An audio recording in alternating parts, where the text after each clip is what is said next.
Chapter 7. 1. "What a relief," sighed Mrs. Stapleton. "I thought we had lost him." The three were sitting once again in Lady Laura's drawing room soon after lunch. Mr. Vincent had just looked in with Laurie's note to give the news. It was a heavy fog outside, woolly in texture and orange in color, and in the tall windows seemed opaque in the lamplight. The room, by contrast, appeared a safe and pleasant refuge from the reek and stinging vapor of the street. Mrs. Stapleton had been lunching with her friend. The Colonel had returned for Christmas, so his wife's duties had recalled her for the present from those spiritual conversations which she had enjoyed in the autumn. It was such a refreshment, she had said with a patient smile, to slip away sometimes into the purer atmosphere. Mr. Vincent folded the letter and restored it to his pocket. "We must be careful with him," he said. "He is extraordinarily sensitive. I almost wish he were not so developed. Temperaments like his are apt to be thrown off their balance." Lady Laura was silent. For herself, she was not perfectly happy. She had lately come across one or two rather deplorable cases. A very promising girl, daughter of a publican in the suburbs, had developed the same kind of powers, and the end of it all had been rather a dreadful scene in Baker Street. She was now in an asylum. A friend of her own, too, had lately taken to lecturing against Christianity in rather painful terms. Lady Laura wondered why people could not be as well balanced as herself. "I think he had better not come to the public séances at present," went on the medium. "That, no doubt, will come later, but I was going to ask a great favor from you, Lady Laura." She looked up. "That bother about the rooms is not yet settled, and the Sunday séances will have to cease for the present. I wonder if you would let us come here, just a few of us only, for 3 or 4 Sundays at any rate." She brightened up. "Why, it would be the greatest pleasure," she said. "But what about the cabinet?" "If necessary, I would send one across. Will you allow me to make arrangements?" Mrs. Stapleton beamed. "What a privilege," she said. "Dearest, I quite envy you. I'm afraid dear Tom would never consent." "There are just one or two things on my mind," went on Mr. Vincent so pleasantly that the interruption seemed almost a compliment. "And for the first is this. I want him to see for himself. Of course, for ourselves, his trance is the point, but hardly for him. He's tremendously impressed, I can see that, though he pretends not to be. But I should like him to see something unmistakable as soon as possible. We must prevent his going into trance if possible, and the next thing is his religion." "Catholics are supposed not to come," observed Mrs. Stapleton. "Just so. Mr. Baxter is a convert, isn't he? I thought so." He mused for a moment or two. The ladies had never seen him so interested in an amateur. Usually, his manner was remarkable for its detachment and severe assurance, but it seemed that this case excited even him. Lady Laura was filled again with sudden compunction. "Mr. Vincent," she said, "do you really think there's no danger for this boy?" He glanced up. "There is always danger," he said. "We know that well enough. We can but take precautions. But pioneers always have to risk something." She was not reassured. "But I mean special danger. He is extraordinarily sensitive, you know.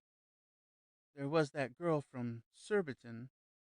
"Oh, she was exceptionally hysterical. Mr. Baxter's not like that. I do not see that he runs any greater risk than we run ourselves." "You are sure of that?" He smiled deprecatingly. "I am sure of nothing," he said. "But if you feel you would sooner not—" Mrs. Stapleton rustled excitedly, and Lady Laura grabbed at her retreating opportunity. "No, no," she cried. "I didn't mean that for one moment. Please, please come here. I only wondered whether there was any particular precaution." "I will think about it," said the medium, "but I'm sure we must be careful not to shock him. Of course, we don't all take the same view about religion, but we can leave that for the present." The point is that Mr. Baxter should, if possible, see something unmistakable. The rest can take care of itself. Then, if you consent, Lady Laura, we might have a little sitting here next Sunday. Would 9 o'clock suit you?" He glanced at the two ladies. "That will do very well," said the mistress of the house. "And about preparations?" "I will look in on Saturday afternoon. Is there anyone particular you think of asking?" "Mr. Jameson came to see me again a few days ago," suggested Lady Laura tentatively. "That will do very well. Then we three and those two, that will be quite enough for the present." He stood up, a big, dominating figure, a reassuring man to look at, with his kindly face, his bushy square beard, and his appearance of physical strength. Lady Laura sat vaguely comforted. "And about my notes?" asked Maud Stapleton. "I think they will not be necessary. Good day. Saturday afternoon." The two sat on silently for a minute or two after he was gone. "What is the matter, dearest?" Lady Laura's little anxious face did not move. She was staring thoughtfully at the fire. Mrs. Stapleton laid a sympathetic hand on her other's knee. "Dearest?" she began. "No, it's nothing, darling," said Lady Laura. Meanwhile, the medium was picking his way through the foggy streets. Figures loomed up, sudden and enormous, and vanished again. Smoky flares of flame shone like spots of painted fire, bright and unpenetrating, from windows overhead. And sound came to him through the woolly atmosphere, dulled and sonorous.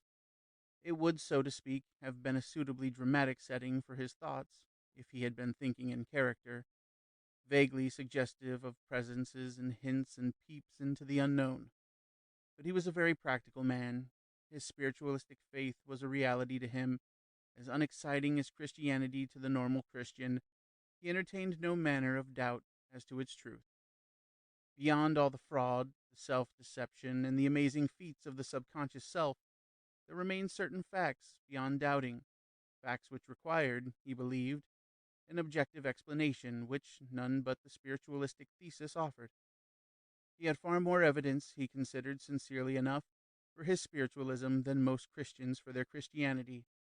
He had no very definite theory as to the spiritual world beyond thinking that it was rather like his world.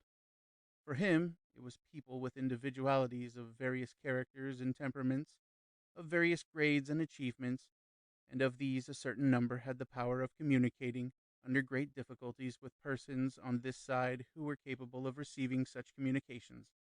That there were dangers connected with this process, he was well aware. He had seen often enough the moral sense vanish and the mental powers decay, but these were to him no more than the honorable wounds to which all who struggle are liable. The point for him was that here lay the one certain means of getting into touch with the reality. Certainly, that reality was sometimes of a disconcerting nature, and seldom of an illuminating one. He hated, as much as anyone, the tambourine business, except so far as it was essential, and he deplored the fact that, as he believed, it was often the most degraded and the least satisfactory of the inhabitants of the other world that most easily got in touch with the inhabitants of this. Yet for him, the main tenets of spiritualism were as the bones of the universe. It was the only religion which seemed to him in the least worthy of serious attention. He had not practiced as a medium for longer than 10 or a dozen years.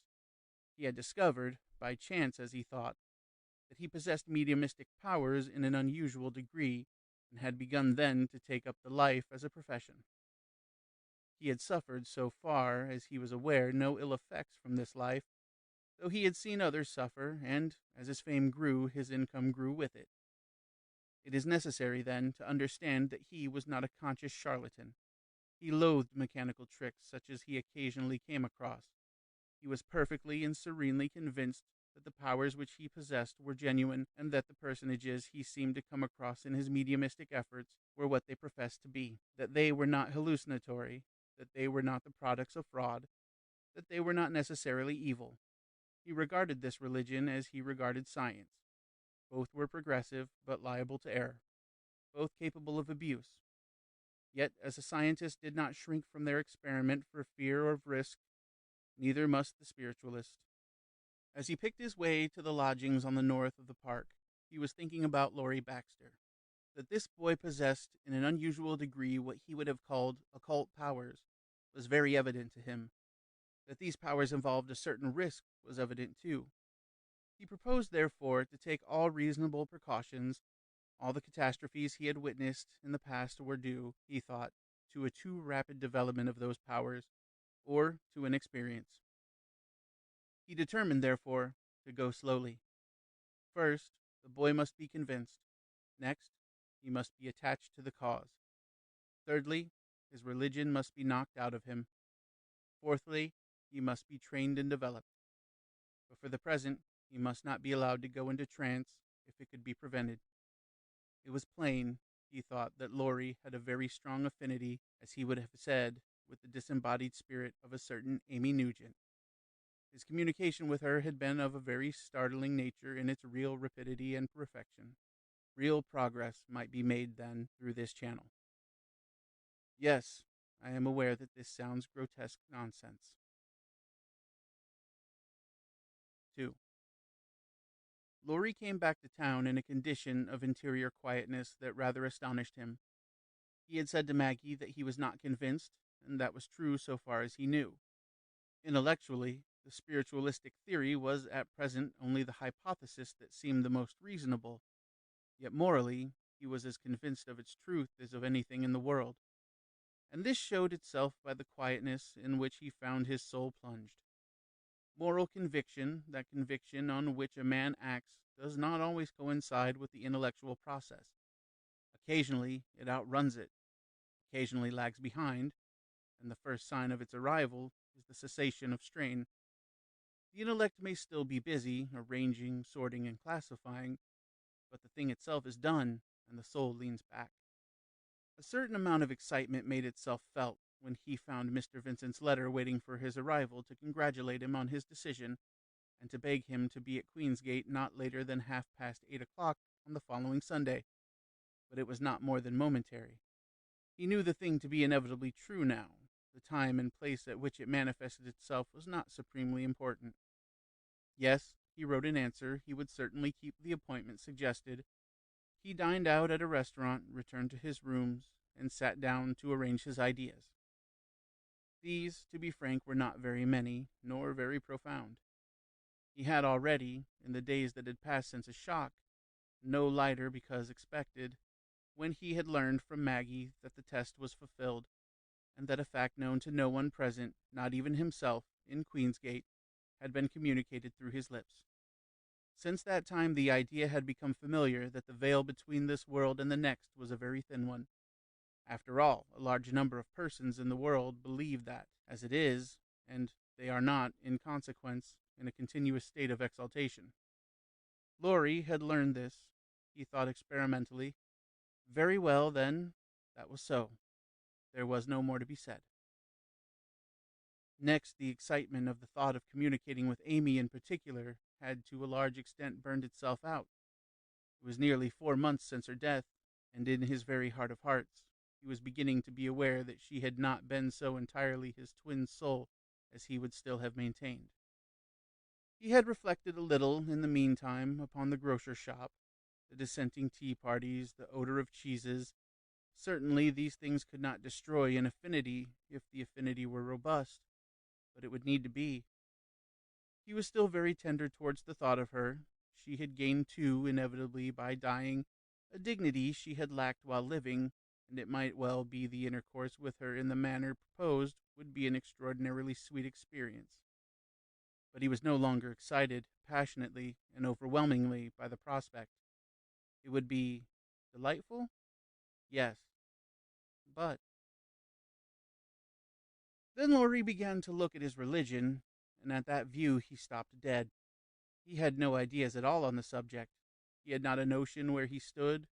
All he knew was that it had become uninteresting. True? Oh yes, he supposed so. He retained it still as many retain faith in the supernatural, a reserve that could be drawn upon in extremities. He had not yet missed hearing Mass on Sunday. In fact, he proposed to go even next Sunday. A man must have a religion, he said to himself, and intellectually, there was at present no other possible religion for him except the Catholic. Yet, as he looked on to the future, he was doubtful. He drew himself up in his chair and began to fill his pipe. In 3 days he would be seated in a room with 3 or 4 persons, he supposed.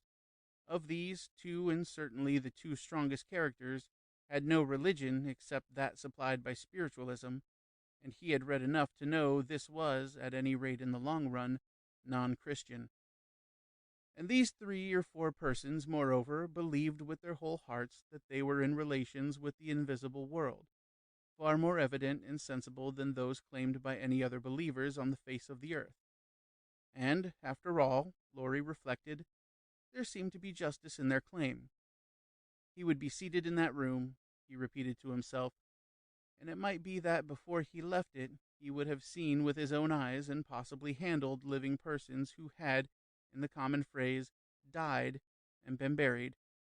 Almost certainly, at the very least, he would have received from such intelligences unmistakable messages. He was astonished that he was not more excited. He asked himself again whether he really believed it. He compared his belief in it with his belief in the existence of New Zealand. Yes, if that were belief, he had it, but the excitement of doubt was gone, as no doubt it was gone when New Zealand became a geographical expression. He was astonished at its naturalness, at the extraordinary manner in which, when once the evidence had been seen and the point of view grasped, the whole thing fell into place. It seemed to him as if he must have known it all his life, yet he knew 6 months ago he had hardly known more than there were upon the face of the earth persons called spiritualists, who believed, or pretended to believe, what he then was quite sure was fantastic nonsense, and now he was, to all intents, one of them. He was being drawn forward, it seemed, by a process as inevitable as that of spring or autumn, and once he had yielded to it, the conflict and the excitement were over. Certainly this made very few demands. Christianity said that those were blessed who had not seen and yet believed. Spiritualism said that the only reasonable belief was that which followed seeing. So then Laurie sat and meditated. Once or twice that evening he looked around him tranquilly without a touch of that terror that had seized him in the smoking room at home. If all this were true, and he repeated to himself that he knew it was true, these presences were about him now, so why was it that he was no longer frightened? He looked carefully into the dark corner behind him, beyond the low jutting bookshelf, in the angle between the curtained windows, at his piano, glossy and mysterious in the gloom, at the door half opened into his bedroom. All was quiet here, shut off from the hum of Fleet Street. Circumstances were propitious. Why was he not frightened?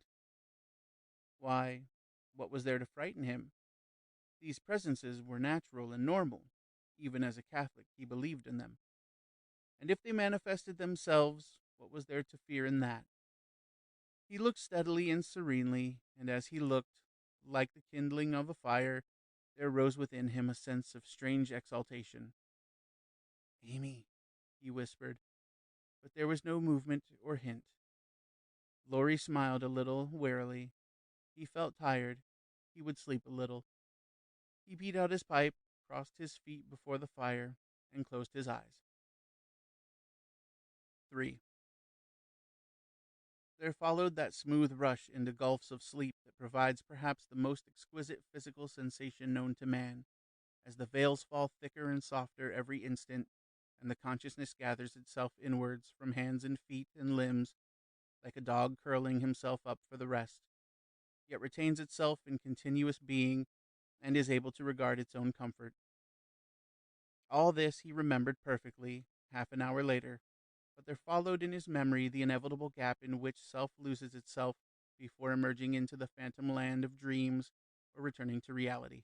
But that into which he had merged, he remembered afterwards, was a different realm altogether from that which is usual, from that country of grotesque fancy and jumbled thoughts, of thin shadows of truth and echoes from the common world where most of us find ourselves in sleep.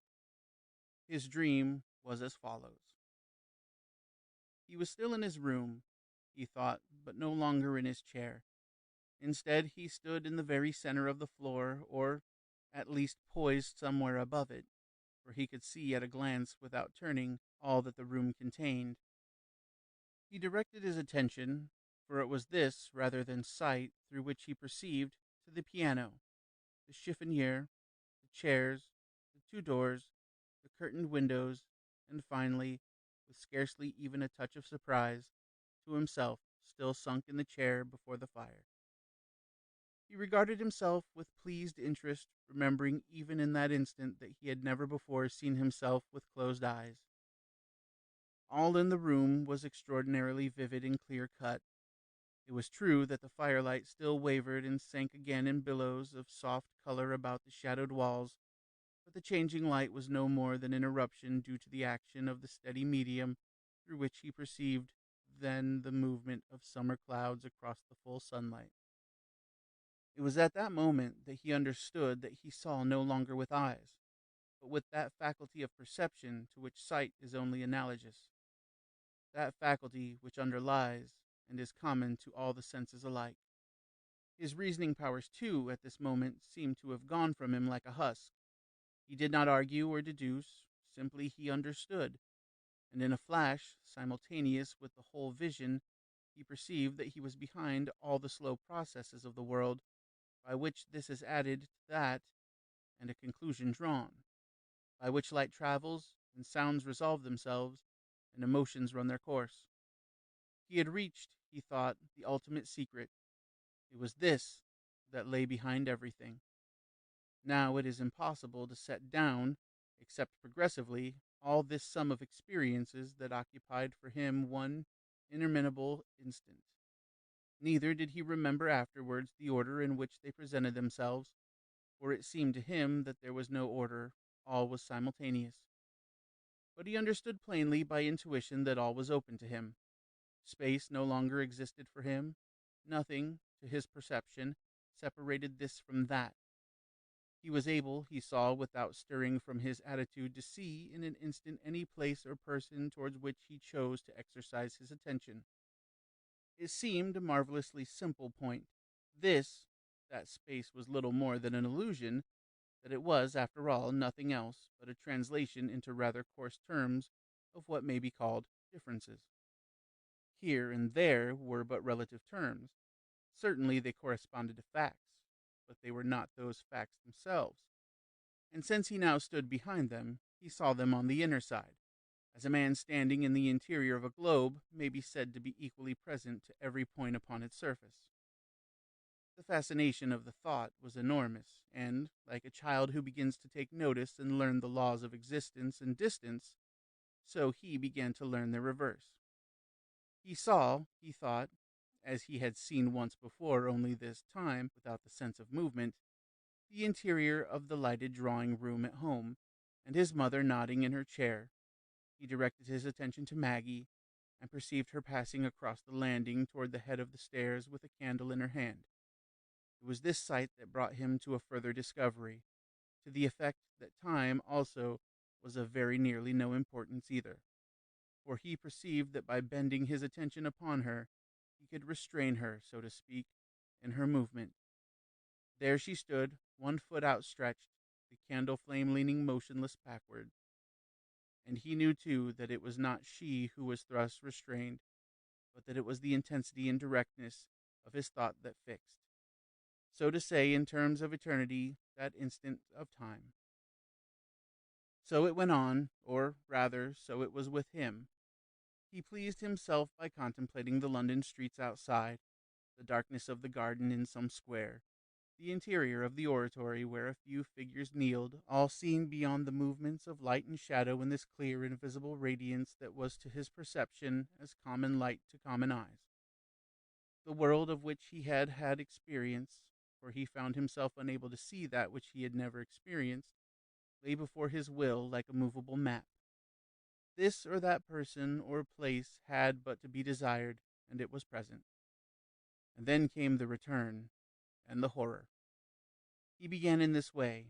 He understood that he wished to awake, or rather, to be reunited with the body that lay there in deep sleep before the fire. He observed it for a moment or two, interested and pleased, the face sunk a little on the hand, the feet lightly crossed on the fender. He looked at his own profile, the straight nose, the parted lips, through which the breath came evenly. He attempted even to touch the face, wondering with gentle pleasure what would be the result. Then suddenly an impulse came to him to enter the body, and with the impulse the process, it seemed, began. That process was not unlike that of falling asleep. In an instant perception was gone, the lighted room was gone, and that obedient world which he had contemplated just now. Yet self-consciousness for a while remained. He still had the power of perceiving his own personality, though this dwindled every moment down to the same gulf of nothingness through which he had found his way. But at the very instant in which consciousness was passing, there met him an emotion so fierce and overwhelming that he recoiled in terror back from the body once more, and earth perceptions, and a panic seized him. It was such a panic as seizes a child who, fearfully courageous, has stolen at night from his room, and turning in half-simulated terrors finds the door fast against him, or is aware of a malignant presence come suddenly into being, standing between himself and the safety of his own bed. On one side his fear drove him onwards, on the other a horror faced him. He dared not recoil, for he understood where security lay. He longed, like the child screaming in the dark and beating his hands to get back to the warmth and safety of bed, yet there stood before him a presence, or at least an emotion of some kind so hostile, so terrible, that he dared not penetrate it. It was not that an actual restraint lay upon him, he knew, that is, that the door was open, yet it needed an effort of the will of which his paralysis of terror rendered him incapable. The tension became intolerable. "Oh God! God! God!" he cried, and in an instant the threshold was vacated, the swift rush asserted itself, and the space was passed. Laurie sat up abruptly in his chair. 4. Mr. Vincent was beginning to think about going to bed. He had come in an hour before, had written half a dozen letters, and was smoking peacefully before the fire. His rooms were not remarkable in any way, except for half a dozen objects standing on the second shelf of his bookcase, and the section of literature ranged below them. For the rest, all was commonplace enough.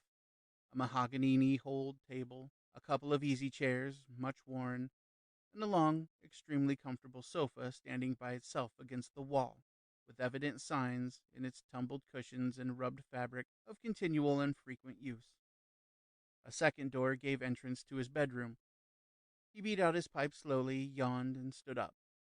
It was at this instant that he heard the sudden tinkle of the electric bell in the lobby outside, and wondered at the interruption at this hour, went quickly out, and opened the door onto the stairs. "Mr. Baxter, come in, come in. I'm delighted to see you." Laurie came in without a word, went straight up to the fireplace, and faced about. "I'm not going to apologize," he said, "for coming at this time. You told me to come and see you at any time, and I've taken you at your word." The young man had an odd embarrassed manner, thought the other, an air of having come in spite of uneasiness. He was almost shamefaced. The medium impelled him gently into a chair. "First a cigarette," he said. "Next a little whiskey, and then I shall be delighted to listen. No, please do as I say." Laurie permitted him to be managed. There was a strong, almost paternal air in the other's manner that was difficult to resist. He lit his cigarette, he sipped his whiskey, but his movements were nervous, quick. "Well, then," and he interrupted himself. "What are those things, Mr. Vincent?" He nodded towards the second shelf in the bookcase. Mr. Vincent turned on the hearthrug. "Those? Oh, those are a few rather elementary instruments for my work." He lifted down a crystal ball on a small, black-polished wooden stand and handed it over. "You've heard of crystal gazing? Well, that is the article." "Is that crystal?" "Oh, no, common glass. Price 3 shillings and 6 pence." Laurie turned it over, letting the shining globe run on to his hand. "And this is—" he began. "And this," said the medium, setting a curiously windmill-shaped affair, its sails lined with looking-glass on the little table by the fire, "this is a French toy. Very elementary." "What's that?" "Look." Mr. Vincent wound the small handle at the back of the windmill to a sound of clockwork, set it down again, and released it. Instantly the sails began to revolve, noiseless and swift, producing the effect of a rapidly flashing circle of light across which span lines, waxing and waning with extraordinary speed. What the? It's a little machine for inducing sleep, though I haven't used it for months, but it's useful sometimes. The hypnotic subject just stares at it that steadily. Why, you're looking dazed yourself already, Mr. Baxter, smiled the medium. He stopped the mechanism and pushed it on one side. And what's the other? Asked Laurie, looking again at the shelf. Ah, the medium, with quite a different air, took down and set before him an object resembling a tiny heart-shaped table on three-wheeled legs, perhaps 4 or 5 inches across. Through the center ran a pencil perpendicularly, of which the point just touched the tablecloth on which the thing rested. Laurie looked at it and glanced up. Yes, that's planchette, said the medium. For automatic writing? The other nodded. Yes, he said. The experimenter puts his finger lightly upon that, and there's a sheet of paper beneath it. That is all. Laurie looked at him, half curiously. Then, with a sudden movement, he stood up. Yes, he said. Thank you, but please sit down, Mr. Baxter. I know you haven't come about that kind of thing. Will you kindly tell me what you have come about? He, too, sat down and, without looking at the other, began slowly to fill his pipe again with his strong, capable fingers. Laurie stared at the process unseeing. Just tell me simply, said the medium again, still without looking at him. Laurie threw himself back. Well, I will, he said. I know it's absurdly childish, but I'm a little frightened. It's about a dream. That's not necessarily childish. It's a dream I had tonight, in my chair after dinner. Well? Then Laurie began. For about 10 minutes he talked without ceasing. Mr. Vincent smoked tranquilly, putting what seemed to Laurie quite unimportant questions now and again, and nodding gently from time to time. And I'm frightened, ended Laurie, and I want you to tell me what it all means. The other drew a long inhalation through his pipe, expelled it, and leaned back. Oh, it's comparatively common, he said. Common, that is, with people of your temperament, Mr. Baxter, and mine. You tell me that it was prayer that enabled you to get through at the end. That is interesting. But was it more than fancy? Than an ordinary dream? Oh, yes, it was objective. It was a real experience. You mean... Mr. Baxter, just listen to me for a minute or two. You can ask any questions you like at the end. First, you are a Catholic.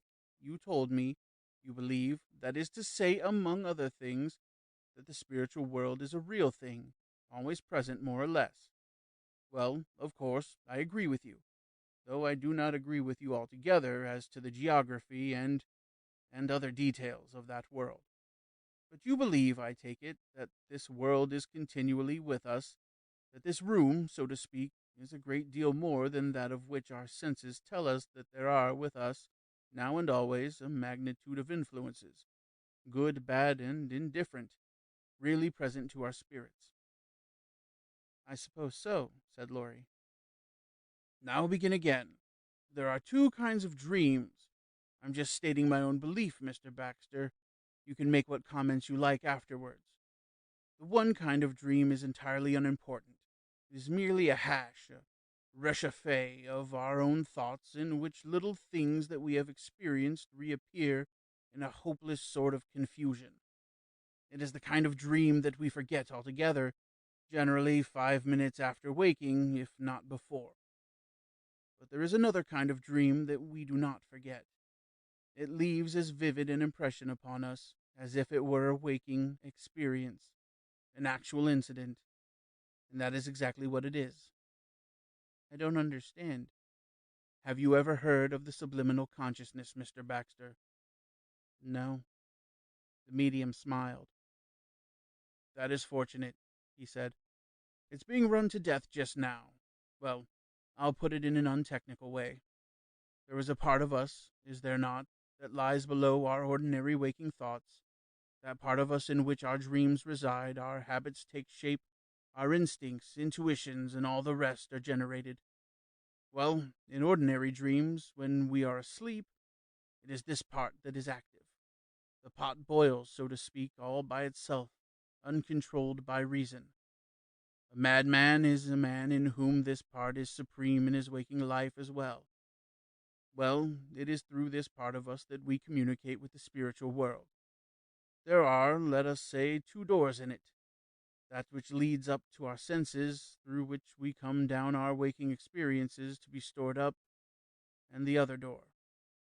Yes? The medium hesitated.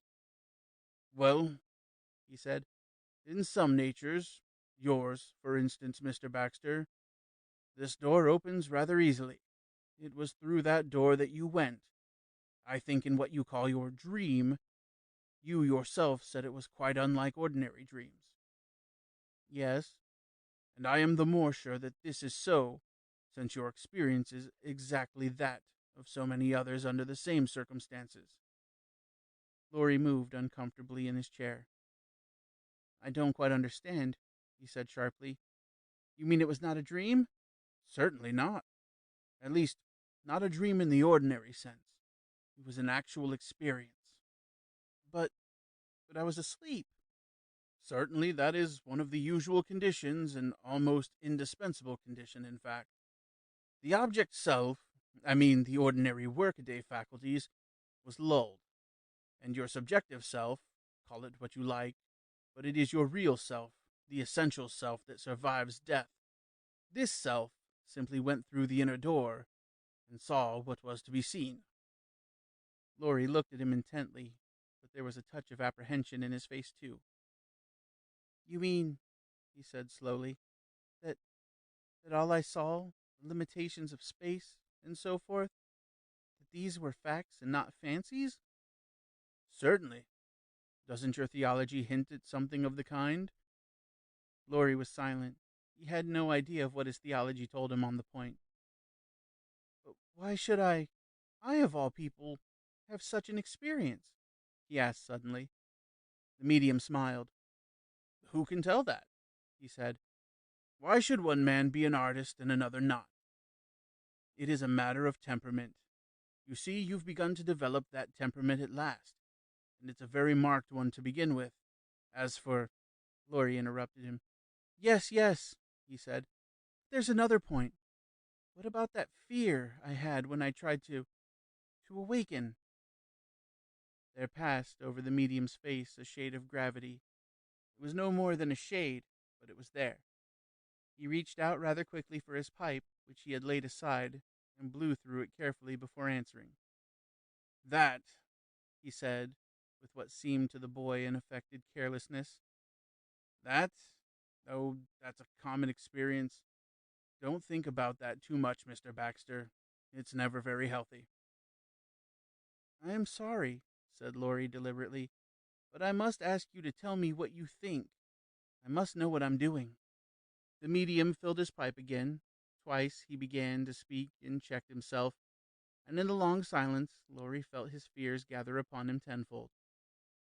Please tell me at once, Mr. Vincent, he said. Unless I know everything that is to be known, I will not go another step along this road. I really mean that. The medium paused in his pipe filling. And what if I do tell you? He said in a slow, virile voice. Are you sure you will not be turned back? If it is a well-known danger and can be avoided with prudence, I certainly shall not turn back. Very well, Mr. Baxter. I will take you at your word. Have you ever heard the phrase, the watcher on the threshold? Laurie shook his head. No, he said. At least I don't think so. Well, said the medium quietly, that is what we call the fear you spoke of. No, don't interrupt. I'll tell you all we know. It's not very much. He paused again, stretched his hand for the matches, and took one out. Laurie watched him as if fascinated by the action. Outside roared Oxford Street in one long rolling sound as of the sea. But within here was the quiet, retired silence which the boy had noticed before in the same company. Was that fancy too, he wondered? The medium lit his pipe and leaned back. I'll tell you all we know, he said again quietly. It's not very much. Really, the phrase I used just now sums it up pretty well. We who have tried to get beyond this world of sense have become aware of certain facts of which the world generally knows nothing at all. One of these facts is that the door between this life and the other is guarded by a certain being of whom we know really nothing at all, except that his presence causes the most appalling fear in those who experience it. He is set there, God only knows why, and his main business seems to be to restrain, if possible, from re-entering the body those who have left it. Just occasionally, his presence is perceived by those on this side, but not often. But I have been present at deathbeds where he has been seen. Seen? Oh, yes. Seen by the dying person. It is usually only a glimpse. It might be said to be a mistake. For myself, I believe the appalling terror that now and then shows itself, even in people who do not fear death itself, who are perfectly resigned, who have nothing on their conscience, well, personally, I believe the fear comes from the sight of this personage. Laurie licked his dry lips. He told himself that he did not believe one word of it. And is he evil? He asked. The other shrugged his shoulders. Isn't that a relative term? He said. From one point of view, certainly, but not necessarily from all. And what's the good of it? The medium smiled a little. That's a question we soon cease to ask. You must remember that we hardly know anything at all yet. But one thing seems more and more certain the more we investigate. That is that our point of view is not the only one, nor even the principal one. Christianity, I fancy, says the same thing, does it not? The glory of God, whatever that may be, comes before even the salvation of souls. Laurie wrenched his attention once more to a focus. Then, was I in danger? He said. Certainly. We are always in danger. You mean, if I hadn't prayed? Ah, that is another question. But in short, if you hadn't succeeded in getting past, well, you'd have failed. Again there fell a silence. It seemed to Laurie as if his world were falling about him, yet he was far from sure whether it were not all an illusion. But the extreme quietness and confidence of this man in enunciating these startling theories had their effect. It was practically impossible for the boy to sit here, still nervous from his experience, and hear, unmoved, this apparently reasonable and connected account of things that were certainly incomprehensible on any other hypothesis. His remembrance of the very startling uniqueness of his dream was still vivid. Surely it all fitted in, yet... But there is one thing, broke in the medium's quiet voice. Should you ever experience this kind of thing again, I should recommend you not to pray. Just exercise your own individuality. Assert yourself. Don't lean on another. You are quite strong enough. You mean? I mean exactly what I say. What is called prayer is really an imaginative concession to weakness. Take the shortcut, rather. Assert your own individuality. Laurie changed his attitude. He uncrossed his feet and sat up a little. Oh, pray if you want to, said the medium, but you must remember, Mr. Baxter, that you are quite an exceptional person. I assure you that you have no conception of your own powers. I must say that I hope you will take the strong line. He paused. These séances, for instance, now that you know a little more of the dangers, are you going to turn back? His overhung kindly eyes looked out keenly for an instant at the boy's restless face. I don't know, said Laurie. I must think. He got up. Look here, Mr. Vincent, he said. It seems to me you're extraordinarily plausible. But I'm even now not quite sure whether I'm not going mad. It's like a perfectly mad dream, all these things one on the top of the other. He paused, looking sharply at the elder man and away again. Yes? Laurie began to finger a pencil that lay on the chimney shelf. You see what I mean, don't you? He said. I'm not disputing your point of view. nor your sincerity, but I do wish you would give me another proof or two. You haven't had enough? Oh, I suppose I have, if I were reasonable, but it all seems to me as if you suddenly demonstrated to me that twice two made five. But then surely no proof. Yes, I know, I quite see that. Yet I want one something quite absolutely ordinary. If you can do all these things, spirits and all the rest, can't you do something ever so much simpler? That's beyond a mistake? Oh, I dare say. But wouldn't you ask yet another after that? I don't know. Or wouldn't you think you'd been hypnotized? Laurie shook his head. I'm not a fool, he said. Then give me that pencil, said the medium, suddenly extending his hand. Laurie stared for a moment, then he handed over the pencil. On the little table by the armchair, a couple of feet from Laurie, stood the whiskey apparatus and a box of cigarettes. These the medium, without moving from his chair, lifted off and set on the floor beside him, leaving the woven grass surface of the table entirely bare. He then laid the pencil gently in the center, all without a word. Laurie watched him carefully. Now kindly do not speak one word or make one movement, said the man peremptorily. Wait, you're perfectly sure you're not hypnotized or any other nonsense? Certainly not. Just go around the room, look out of the window, poke the fire, anything you like. I'm satisfied, said the boy. Very good, then kindly watch that pencil. The medium leaned a little forward in his chair, bending his eyes steadily upon the little wooden cylinder laying, like any other pencil, on the top of the table. Laurie glanced once at him, then back again. There it lay, common and ordinary. For at least a minute, nothing happened at all, except that from the intentness of the elder man there seemed once more to radiate out that curious air of silence that Laurie was beginning to know so well. That silence that seemed impenetrable to the common sound of the world and to exist altogether independent of them. Once and again he glanced round at the ordinary-looking room, the curtained windows, the dull furniture, and the second time he looked back at the pencil he was almost certain that some movement had just taken place with it. He resolutely fixed his eyes upon it, bending every faculty he possessed into one tense attitude of attention, and a moment later he could not resist a sudden movement and a swift indrawing of breath, for there, before his very eyes, the pencil tilted, very hesitatingly and quiveringly, as if pulled by a spider's thread. He heard, too, the tiny tap of its fall. He glanced at the medium, who jerked his head impatiently as if for silence. Then once more the silence came down.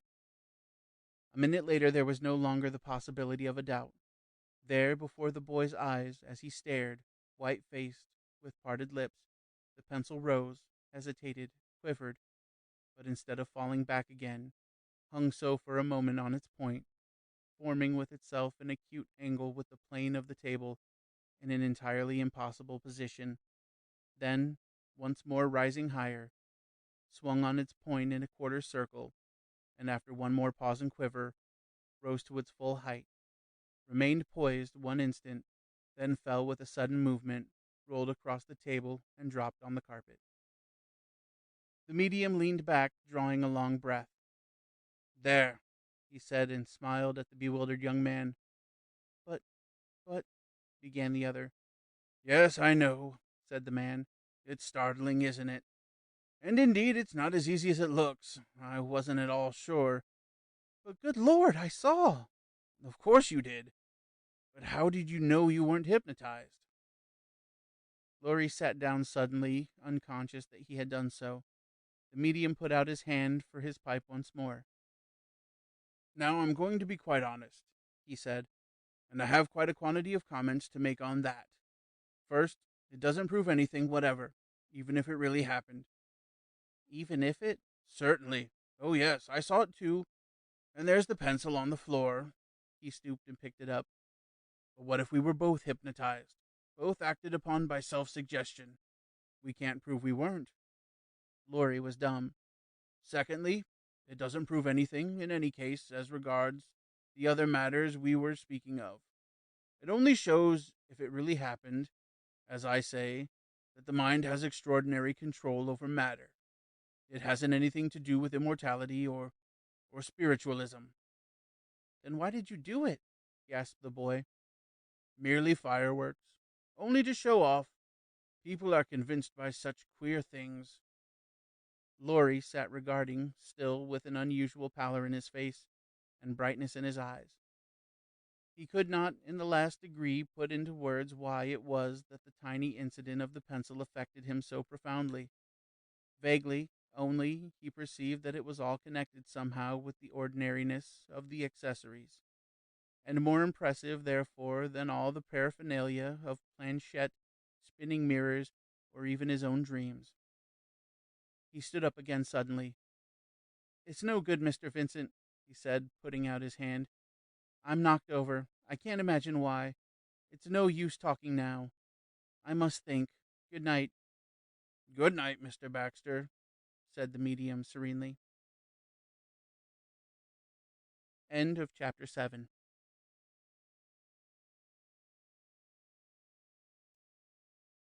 "1. Her ladyship told me to show you in here, sir," said the footman at 8:30 on Sunday evening. Laurie put down his hat, slipped off his coat, and went into the dining room. The table was still littered with dessert plates and napkins. 2 people had dined there, he observed. He went round to the fire, wondering vaguely as to why he had not been shown upstairs, and stood, warming his hands behind him and looking at the pleasant gloom of the high picture-hung walls. In spite of himself, he felt slightly more excited than he had thought he would be. It was one thing to be philosophical at the prospect of 3 days' distance, and another when the gates of death actually rise in sight. He wondered in what mood he would see his own rooms again. Then he yawned slightly, and was a little pleased that it was natural to yawn. There was a rustle outside. The door opened, and Lady Laura slipped in. "Forgive me, Mr. Baxter," she said. "I wanted to have just a word with you first. Please sit down a moment." She seemed a little anxious and upset, thought Laurie, as he sat down and looked at her in her evening dress with the emblematic chain more apparent than ever. Her frizzed hair sat as usual on the top of her head, and her pince-nez glimmered at him across the hearth-rug like the eyes of a cat. "It is this," she said hurriedly. "I felt I must speak to you. I wasn't sure whether you quite realized the dangers of all this. I didn't want you to run any risks in my house. I should feel responsible, you know." She laughed nervously. "Risks? Would you mind explaining?" said Laurie. There there are always risks, you know." "What sort?" "Oh, you know, nerves and so on. I I've seen people very much upset at séances more than once." Laurie smiled. "I don't think you need be afraid, Lady Laura. It's awfully kind of you, but do you know, I'm ashamed to say that, if anything, I'm rather bored."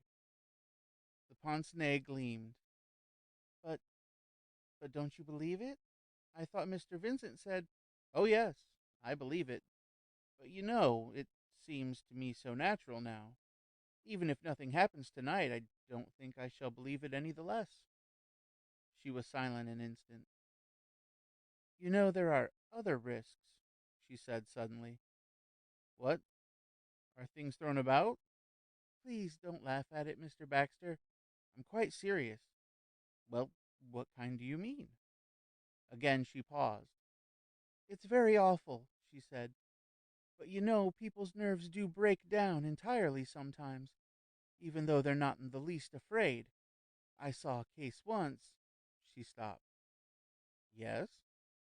It it was a very awful case.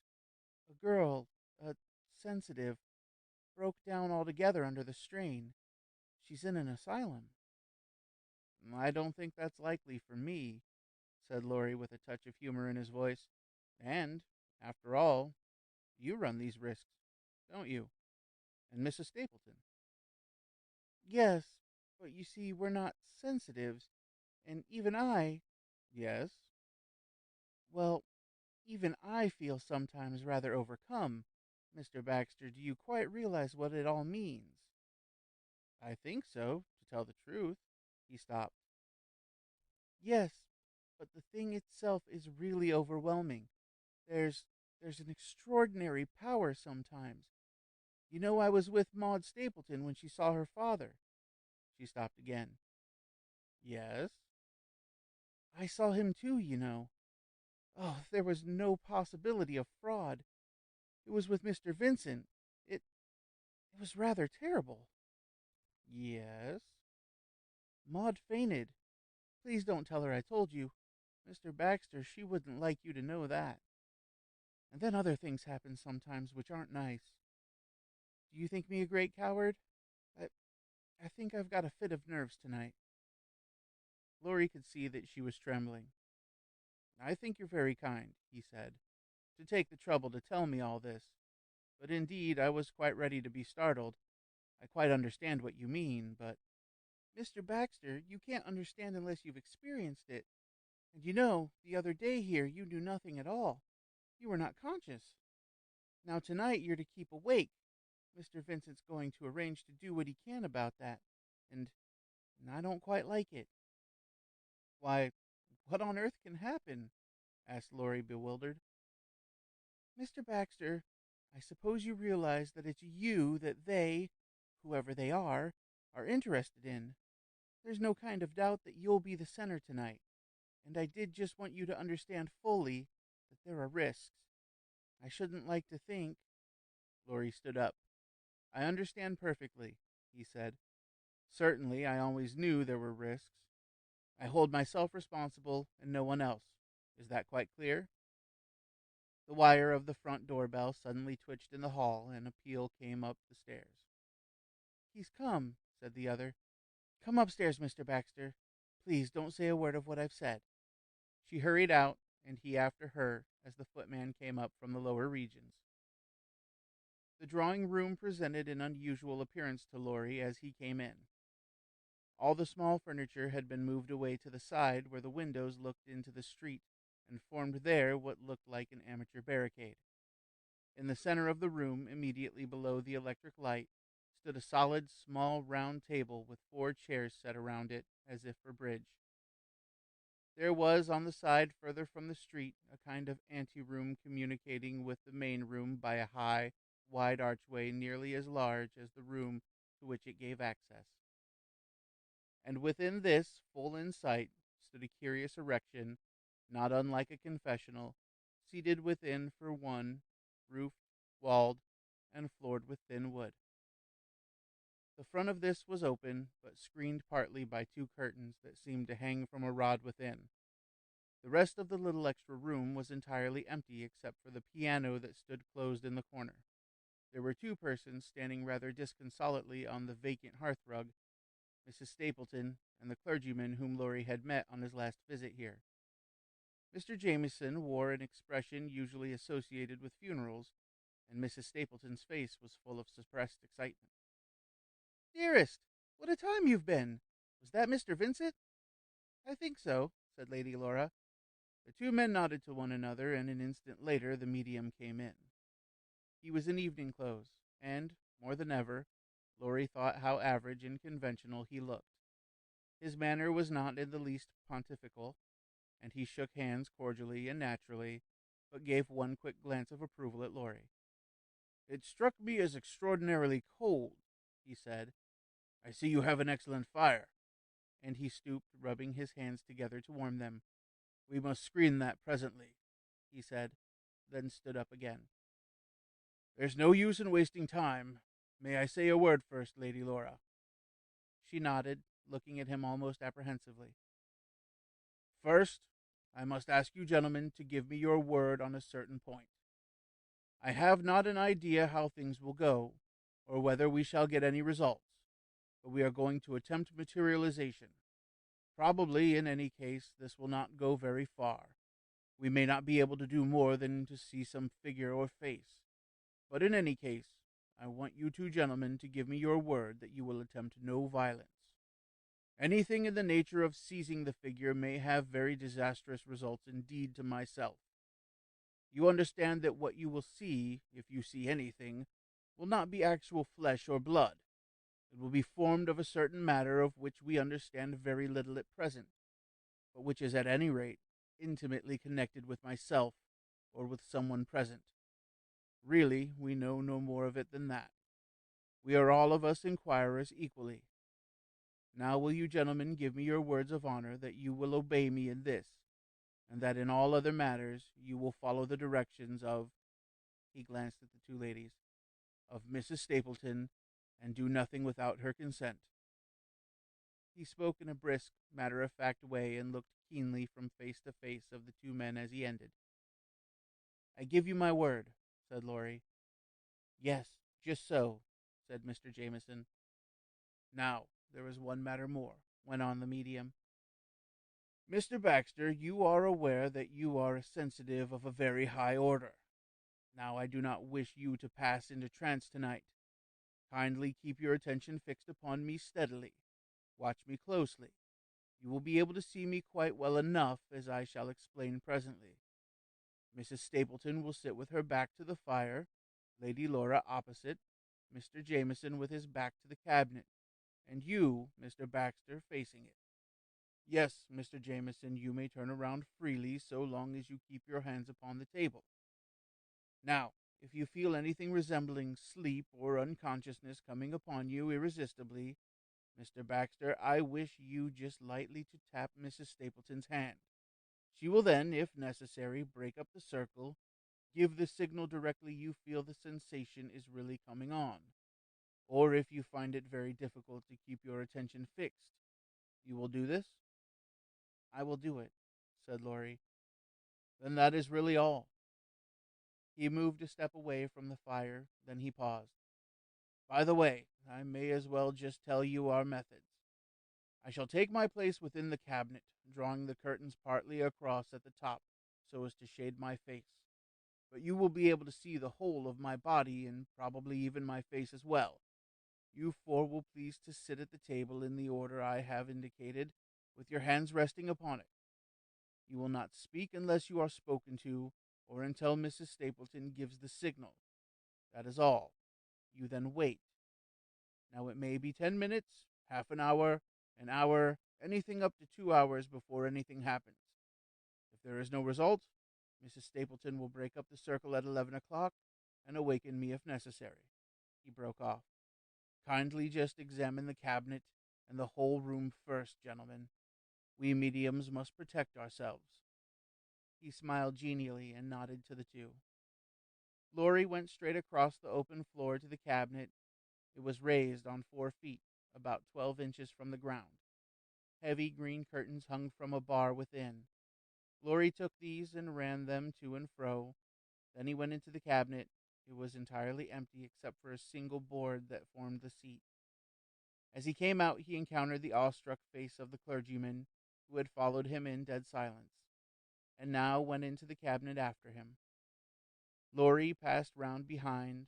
The little room was empty except for the piano at the back and 2 low bookshelves on either side of the fireless hearth. The window, looking presumably into the garden, was shuttered from top to bottom and barred, and the curtains were drawn back so that it could be seen. A cat could not have hidden in the place. It was all perfectly satisfactory. He came back to where the others were standing silent, and the clergyman followed him. You are satisfied, gentlemen? Said the medium, smiling. Perfectly, said Laurie, and the clergyman bowed. Well then, said the other, it is close upon 9. He indicated the chairs and himself went past towards the cabinet, his heavy steps making the room vibrate as he went. As he came near the door, he fumbled with the button, and all the lights but one went out. The 4 sat down. Laurie watched Mr. Vincent step up into the cabinet, jerk the curtains this way and that, and at last sit easily back in such a way that his face could be seen in a kind of twilight and the rest of his body perfectly visible. Then silence came down upon the room. 2. The cat of the next house decided to go a walking after an excellent supper of herring heads. He had an appointment with a friend, so he cleaned himself carefully on the landing outside the pantry, evaded a couple of caresses from the young footman lately come from the country, and finally leapt on the window sill and sat there regarding the back garden, the smoky wall beyond seen in the light of the pantry window, and the chimney pots high and forbidding against the luminous night sky. His tail moved with a soft, ominous sinuousness as he looked. Presently he climbed cautiously out beneath the sash, gathered himself for a spring, and the next instant was seated on the boundary wall between his own house and that of Lady Laura's. Here again he paused. That which served him for a mind, that mysterious bundle of intuitions and instincts by which he reckoned time, exchanged confidences, and arranged experiences, informed him that the night was yet young, and that his friend would not yet be arrived. He sat there so still and so long, that if it had not been for his resolute head and the blunt spires of his ears, he would have appeared to an onlooker below as no more than a humpy finial on an otherwise regularly built wall. Now and again the last inch of his tail twitched slightly, like an independent member, as he contemplated his thoughts. Overhead the last glimmer of day was utterly gone, and in the place of it the mysterious glow of night over a city hung high and luminous. He, a town-bred cat, descended from generations of town-bred cats, listened passively to the gentle roar of traffic that stood, to him, for the running of brooks and the sighing of forest trees. It was to him the auditory background of adventure, romance, and bitter war. The energy of life ran strong in his veins and sinews. Once and again, as that which was for him imaginative vision and anticipation asserted itself, he crisped his strong claws into the crumbling mortar, shooting them by an unconscious muscular action from the padded sheaths in which they lay. Once a furious yapping sounded from a lighted window far beneath, but he scorned to do more than turn a slow head in the direction of it. Then once more he resumed his watch. The time came at last, conveyed to him as surely as by a punctual clock, and he rose noiselessly to his feet. Then again he paused and stretched first one strong foreleg and then the other to its furthest reach, shooting again his claws, conscious with the faint sense of well-being of those tightly strung muscles rippling beneath his loose striped skin. They would be in action presently, and, as he did so, there looked over the parapet 6 feet above him, at the top of the trellis up which presently he would ascend, another resolute little head, and blunt-spired ears, and a soft, indescribable voice spoke a gentle insult. It was his friend, and, he knew well enough, on some high ridge in the background squatted a young female beauty with flattened ears and waving tail, awaiting the caress of the victor. As he saw the head above him, to human eyes a shapeless silhouette, to his eyes a gray, penciled picture perfect in all of its details, he paused in his stretching. Then he sat back, arranged his tail, and lifted his head to answer. The cry that came from him, not yet fortissimo, sounded in human ears beneath no more than a soft broken-hearted wail, but to him who sat above and surpassed in insolence even his own carefully modulated offensiveness. Again the other answered, this time lifting himself to his full height, sending a message along the nerves of his back that prickled his own skin and passed out along the tail with an exquisite ripple of movement. And once more came the answer from below. So the preliminary challenge went on. Already in the voice of each there had begun to show itself that faint note of hysteria that culminates presently in a scream of anger and a torrent of spits, leading again in their turn to an ominous silence and the first fierce clawing blows at eyes and ears. In another instant the watcher above would recoil for a moment as the swift rush was made up the trellis, and then the battle would be joined. But that instant never came. There fell a sudden silence, and he, peering down into the gray gloom, chin on paws and tail twitching 18 inches behind, saw an astonishing sight. His adversary had broken off in the midst of a long crescendo cry, and was himself crouching flat upon the narrow wall, staring now not upwards, but downwards, diagonally, at a certain curtained window 8 feet below. This was all very unusual and contrary to precedent. A dog, a human hand armed with a missile, a furious minatory face. These things were not present to account for the breach of etiquette. Vaguely he perceived this, conscious only of inexplicability, but he himself also ceased and watched for developments. Very slowly they came at first. That crouching body beneath was motionless now. Even the tail had ceased to twitch and hung limply behind, dripping over the edge of the narrow wall into the unfathomable pit of the garden. And as the watcher stared, he felt himself some communication of the horror so apparent in the other's attitude. Along his own spine from neck to flank ran the paralyzing nervous movement. His own tail ceased to move, his own ears drew back instinctively, flattening themselves at the sides of the square, strong head. There was a movement nearby, and he turned quick eyes to see the lithe young love of his heart stepping softly into her place beside him. When he turned again, his adversary had vanished. Yet he still watched. Still there was no sound from the window at which the other had stared just now. No oblong of light shone out into the darkness to explain that sudden withdrawal from the fray. All was as silent as it had been just now. On all sides windows were closed. Now and then came a human voice, just a word or two, spoken and answered from one of those pits beneath, and the steady rumble of traffic went on far away across the roofs. But here in the immediate neighborhood, all was at peace. He knew well enough the window in question. He had left himself upon the sill once and again and seen the foodless waste of floor and carpet and furniture within. Yet as he watched and waited, his own horror grew. That for which in men we have as yet no terms was strong within him, as in every beast that lives by the perception rather than reason, and he too by this strange faculty knew well enough that something was abroad, raying out from the silent curtained unseen window, something of an utterly different order from that of dog, or flung shoe, or furious vituperation, something that affected certain nerves within his body in a new and awful manner. Once or twice in his life he had been conscious of it before, once in an empty room, once in a room tenanted by a mere outline beneath a sheet and closed by a locked door. His heart too seemed melted within him. His tail too hung limply behind the stucco parapet, and he made no answering movement to the tiny crooning note that sounded once in his ears. And still the horror grew. Presently he withdrew one claw from the crumbling edge, raising his head delicately, then the other. For an instant longer he waited, feeling his back heave uncontrollably.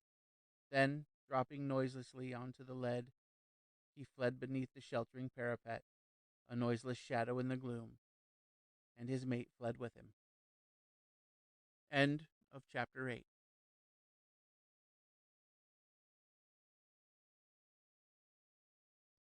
Chapter 9.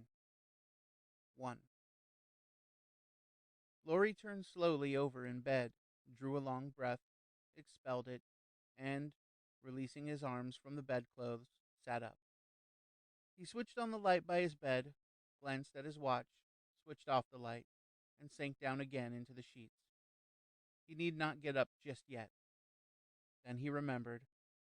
With an event of an entirely new order comes into experience, it takes a little time to be assimilated. It is as when a large piece of furniture is brought into a room. All the rest of the furniture takes upon itself a different value. A picture that did very well up to then over the fireplace must perhaps be moved. Values, relations, and balance all require readjustment. Now, up to last night, Laurie had indeed been convinced, in one sense, of spiritualistic phenomena. But they had not yet, for him, reached the point of significance when they affected everything else. The new sideboard, so to speak, had been brought into the room, but it had been put temporarily against the wall in a vacant space to be looked at, The owner of the room had not yet realized the necessity of the rearranging the whole. But last night something had happened that changed all this. He was now beginning to perceive the need of a complete review of everything. As he lay there, quiet indeed, but startlingly alert, he first reviewed the single fact. About an hour or so had passed away before anything particular happened. They had sat there, those four, in complete silence, their hands upon the table, occasionally shifting a little, hearing the sound of one another's breathing or the faint rustle of one of the ladies' dresses in sufficient light from the screened fire and the single heavily shaded electric burner to recognize faces. And even after the first few minutes to distinguish small objects or to read larger print. For the most part, Laurie had kept his eyes upon the medium in the cabinet. There the man had leaned back, plainly visible for the most part, with even the paleness of his face and the dark blot of his beard clearly discernible in the twilight. Now and then the boy's eyes had wandered to the others' faces, to the young clergyman's opposite, downcast and motionless, with a sort of apprehensive look and a determination not to give way, to the three-quarter profiles of the two women, and the gleam of the pince-nez below Lady Laura's frizzled hair. So he had sat, the thoughts at first racing through his brain, then, as time went on, moving more and more slowly, with his own brain becoming even more passive, until at last he had been compelled to make a little effort against the drowsiness that had begun to envelop him. He had had to do this altogether 3 or 4 times, and had even begun to wonder whether he should be able to resist much longer, when a sudden trembling of the table had awakened him, alert and conscious in a moment, and he had sat with every faculty violently attentive to what should follow. That trembling was a curious sensation beneath his hands. At first it was no more than might be caused by the passing of a heavy van in the street, only there was no van. But it had increased with spasms and recoils, till it resembled a continuous shudder, as of a living, rigid body. It began also to tilt slightly this way and that. Now all this, Laurie knew well, meant nothing at all, or rather, it need not. And when the movement passed again through all the reverse motions, sinking at last into complete stillness, he was conscious of disappointment.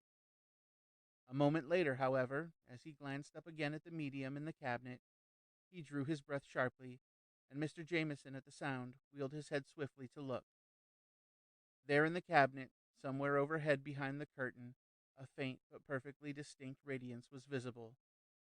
It was no more than a diffused glimmer, but it was unmistakable, and it shone out faintly and clearly upon the medium's face.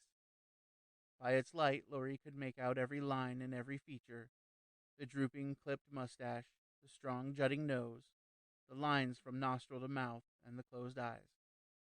As he watched, the light deepened in intensity, seeming to concentrate itself in the hidden corner at the top.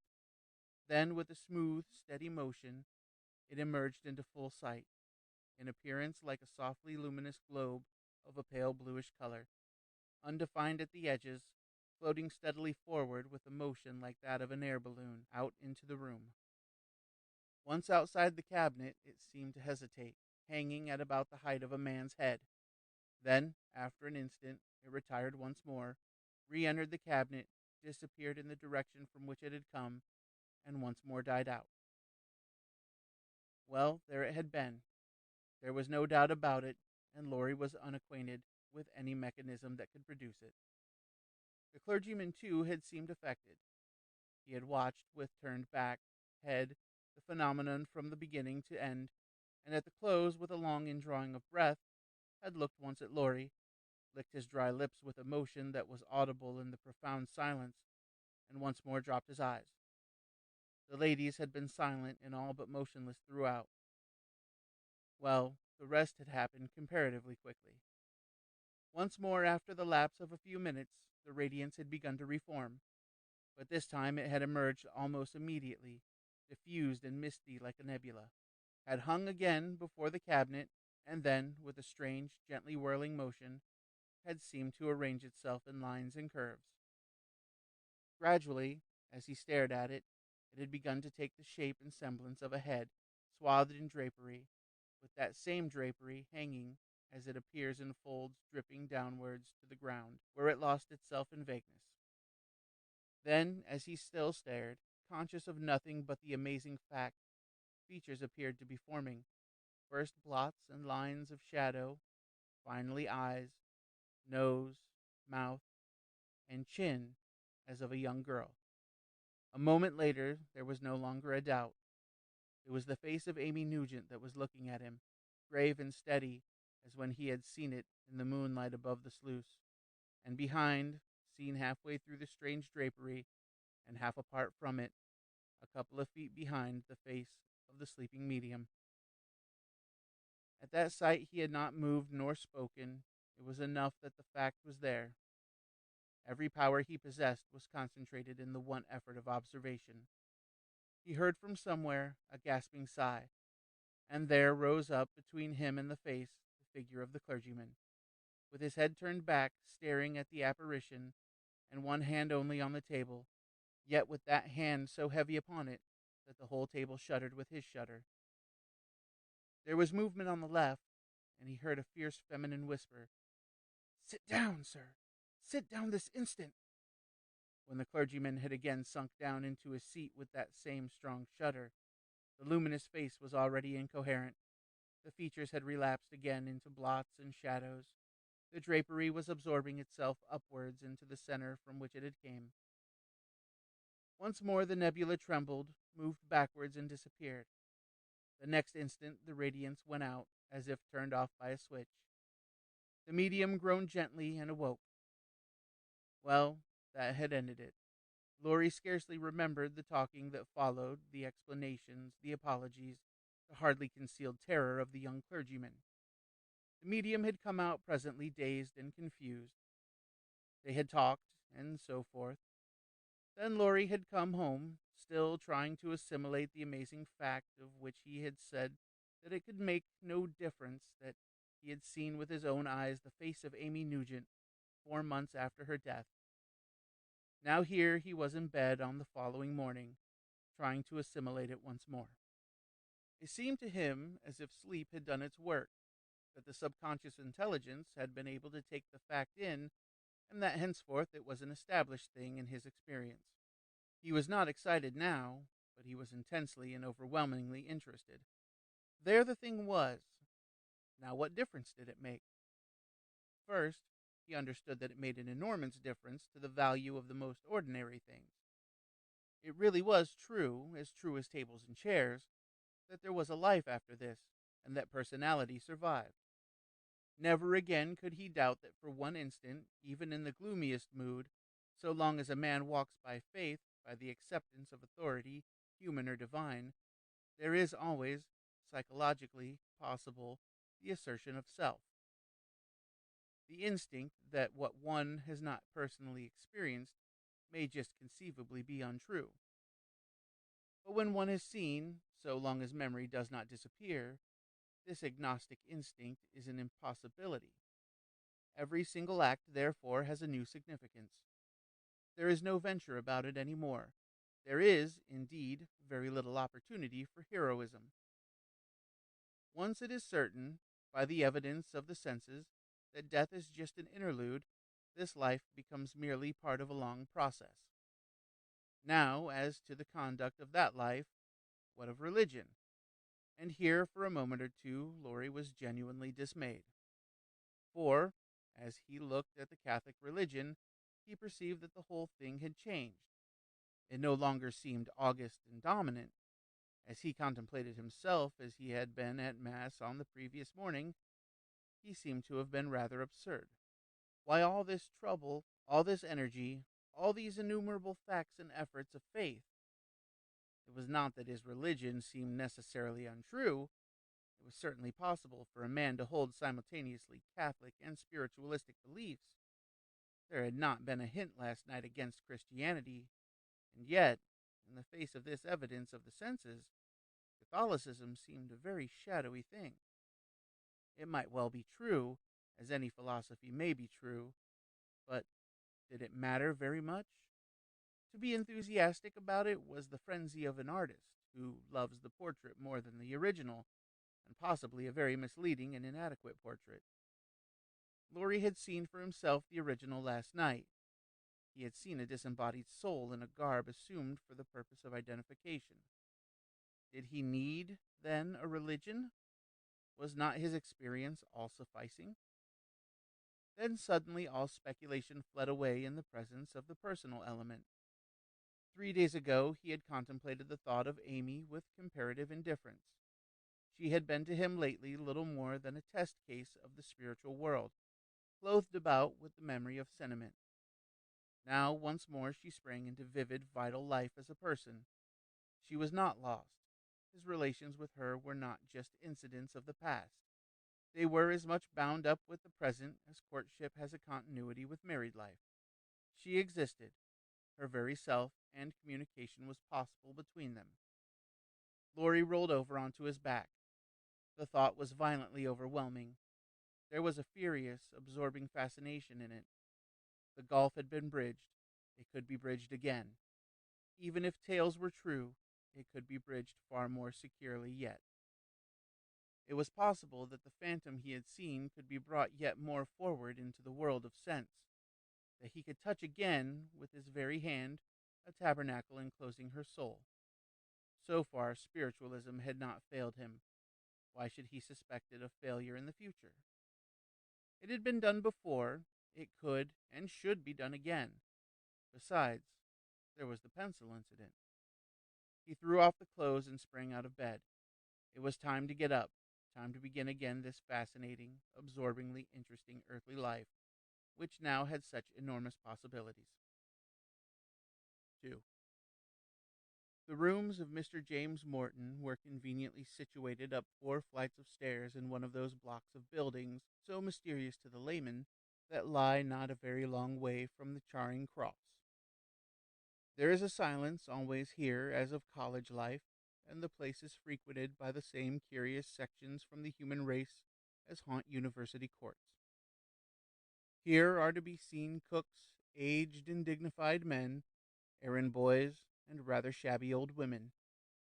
The interior of the rooms, too, is not unlike that of an ordinary, rather second-rate college, and Mr. James Morton's taste did not redeem the chambers in which he sat. From roof to floor, the particular apartment in which he sat was lined with bookshelves, filled with unprepossessing volumes and large black tin boxes. A large table stood in the middle of the room, littered with papers, with bulwarks of the same kind of tin boxes rising at either end. Mr. Morton himself was a square-built man of some 40 years, clean-shaven and rather pale and stout, with strongly marked features, a good loud voice, and the pleasant, brusque manners that befit a university and public school man who is taken seriously to business. Laurie and he got on excellently together. The younger man had an admiration for the older, whose reputation as a rather distinguished barrister certainly deserved it, and was sufficiently in awe of him to pay attention to his directions in all matters connected with the law. But they did not meet much on other planes. Laurie had asked the other down to Stanton's once, and had dined with him 3 or 4 times in return, and there their acquaintance found its limitations. This morning, however, the boy's interested air, with its hints of suppressed excitement, and his marked inattention to the books and papers which were his business, at last caused the older man to make a remark. It was in his best manner. "What's the matter, eh?" he suddenly shot at him, without prelude of any kind. Laurie's attention came back with a jump, and he flushed a little. "Oh, nothing particular," he murmured, and he set himself down to his books again in silence, conscious of the watchful, roving eye on the other side of the table. About 12:30, Mr. Morton shut his own book with a slap, leaned back, and began to fill his pipe. "Nothing seems very important," he said. As the last uttered word had been spoken an hour previously, Laurie was bewildered, and looked it. "It won't do, Baxter," went on the other. "You haven't turned a page an hour this morning." Laurie smiled doubtfully and leaned back too. Then he had a spasm of confidence. "Yes, I'm rather upset this morning," he said. "The fact is, last night—" Mr. Morton waited. "Well?" he said. "Oh, don't tell me if you don't want to." Laurie looked at him. I wonder what you'd say, he said at last. The other got up with an abrupt movement, pushed his books together, selected a hat, and put it on. I'm going to lunch, he said. We've got to be in the court at 2 and... Oh, wait a minute, said Laurie. I think I want to tell you. Well, make haste. He stood in attitude to go. What do you think of spiritualism? Blasted rot, said Mr. Morton. Anything more I can do for you? Do you know anything about it? No, don't want to. Is that all? Well, look here, said Laurie. Oh, sit down for 2 minutes. Then he began. He described carefully his experiences of the night before, explaining so much as was necessary of antecedent events. The other, during the course of it, tilted his hat back and half leaned, half sat against the side table, watching the boy at first with a genial contempt, and finally with the same curious interest that one gives to a man with a new disease. Now, what do you make of that? Ended Laurie, flushed and superb. Do you want to know? Came after a short silence. Laurie nodded. What I said at the beginning, then. What? Blasted rot, said Mr. Morton again. Laurie frowned sharply and affected to put his books together. Of course, if you take it like that, he said. But I don't know what respect you can possibly have for any evidence if... My dear chap, that isn't evidence. No evidence in the world could make me believe that the earth was upside down. These things don't happen. Then how do you explain? I don't explain, said Mr. Morton. The thing's simply not worth looking into. If you really saw that, you're either mad, or else there was a trick. Now come along to lunch. But I'm not the only one, cried Laurie hotly. No, indeed you're not. Look here, Baxter. That sort of thing plays the devil with nerves. Just drop it once and for all. I knew a chap once who went in for all that. Well, the end was what everybody knew would happen. Yes, said Laurie. Went off his chump, said the other briefly. Nasty mess all over the floor. I'll come to lunch. Wait a second. You can't argue from particulars to universals. Was he the only one you ever knew? The other paused a moment. No, he said. As it happens, he wasn't. I knew another chap. He's a solicitor. Oh, by the way, he's one of your people. A Catholic, I mean. Well, what about him? Oh, he's all right, admitted Mr. Morton with a grudging air. But he gave it up and took the religion instead. Yes? What's his name? Cathcart. He glanced up at the clock. Good Lord, he said. 10 to 1. Then he was gone. Laurie was far too exalted to be much depressed by the counsel's opinion, and had, indeed, several minutes of delightful meditation on the crass complacency of a clever man when taken off his ground. It was deplorable, he said to himself, that men should be so content with their limitations, but it was always the way, he reflected. To be a specialist in one point involved the pruning of all growth on every other. Here was Morton almost in the front rank of his particular subject, and, besides, very far from being a bookworm, yet when taken an inch out of his rut, he could do nothing but flounder. He wondered what Morton would make of these things if he saw them himself. In the course of the afternoon, Morton himself turned up again. The case had ended unexpectedly soon. Laurie waited till the closing of the shutters offered an opportunity for a break in the work, and once more returned to the charge. Morton, he said, I wish you'd come with me one day. The other looked up. Eh? To see for yourself what I told you. Mr. Morton snorted abruptly. Lord, he said, I thought we'd done with that. No, thank you. Egyptian Hall's all I need. Laurie sighed elaborately. Oh, of course, if you won't face facts, one can't expect. Look here, Baxter, said the other almost kindly. I advise you to give this up. It plays the very devil with nerves, as I told you. Why, you're as jumpy as a cat yourself, and it isn't worth it. If there was anything in it, why, it would be another thing, but I wouldn't give it up for all the world, stammered Laurie in his zeal. You simply don't know what you're talking about. Why, I'm not a fool. I know that. And do you think I'm ass enough to be taken in by a trick? And as if a trick could be played like that in a drawing room. I tell you, I examined every inch. Look here, said Morton, looking curiously at the boy, for there was something rather impressive about Laurie's manner. Look here. You'd better see old Cathcart. Know him? Well, I'll introduce you any time. He'll tell you another tale. Of course, I don't believe all the rot he talks, but at any rate he's sensible enough to have given it all up.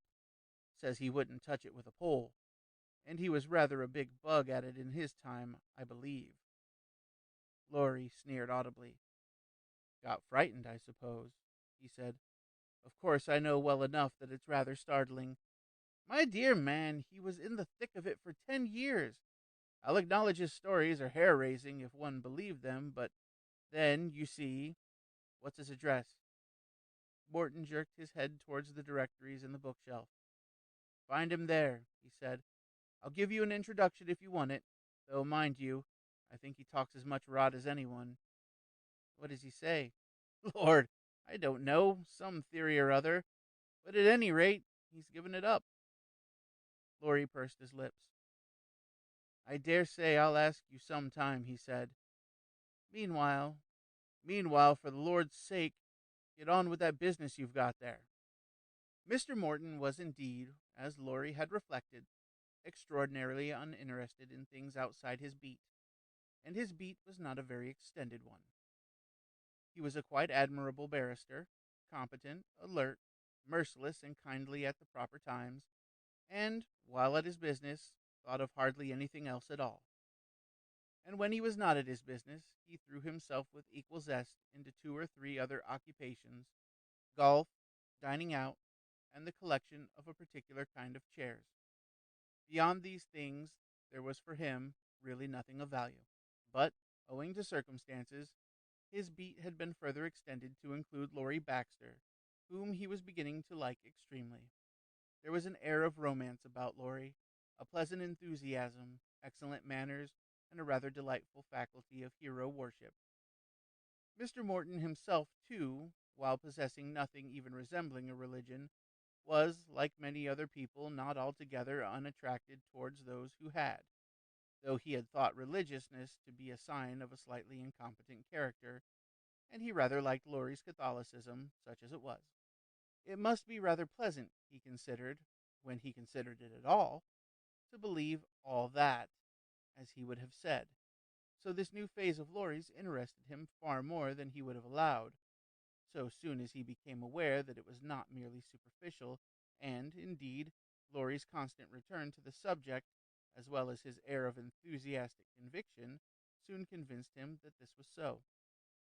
Further, after a week or two, he became aware that the young man's work was suffering, and he heard from his lips the expression of certain views that seemed the elder man extremely unhealthy. For example, on a Friday evening, not much afterwards, as Laurie was putting his books together, Mr. Morton asked him where he was going to spend the weekend. Stopping in town, said the boy briefly. Oh, I'm going to my brother's cottage. Care to come? Afraid there's no Catholic church near. Laurie smiled. That wouldn't deter me, he said. I've made up my mind. Yes? Oh, it doesn't matter, said Laurie. No, thanks awfully, but I've got to stop in town. Lady Laura's again? Yes. Same old game? Laurie sat down. Look here, he said. I know you don't mean anything, but I wish you'd understand. Well? The boy's face flushed with sudden nervous enthusiasm. Do you understand, he said, that this is just everything to me? Do you know it's beginning to seem to me just the only thing that matters? I'm quite aware that you think it's all the most utter bunkum, but you see, I know it's true. And the whole thing is just like heaven opening. Look here, I didn't tell you half the other day. The fact is that I was just as much in love with this girl as a man could be. She died, and now, look here, what were you up to last Sunday? Laurie quieted a little. You wouldn't understand, he said. Have you done any more of that business? What business? Well, thinking you saw her. All right, seeing her, if you like. The boy shook his head. No, Vincent's away in Ireland. We've been going on other lines. Tell me. I swear I won't laugh. All right, I don't care if you do. Well, automatic handwriting. What's that? Laurie hesitated. Well, I go into a trance, you see, and good Lord, what next? And then this girl writes through my hand, said Laurie deliberately, when I'm unconscious. See? I see you're a damned young fool, said Morton seriously. But if it's all rot as you think, of course it's all rot. Do you think I believe for one instant? He broke off. And so's a nervous breakdown all rot, isn't it? And DT? They aren't real snakes, you know. Laurie smiled in a superior manner. And you're getting yourself absorbed in all this? Laurie looked at him with a sudden flash of fanaticism. I tell you, he said, that it's all the world to me. And so would it be to you if... Oh, Lord, don't become Salvation Army. Seen Cathcart yet? No, I haven't the least wish to see Cathcart. Morton rose, put his pens in the drawer, locked it, slid half a dozen papers into the black tin box, locked that too, and went towards his coat and hat, all in silence. As he went out, he turned on the threshold. When's the man coming back from Ireland? He said. Who? Vincent? No, another month yet. We're going to have another try when he comes. Try? What at? Materialization, said Laurie. That's to say, I don't want to know what the foul thing means. He still paused, looking hard at the boy. Then he sniffed. A young fool, he said. I repeat it. Lock up when you come. Good night. End of chapter 9.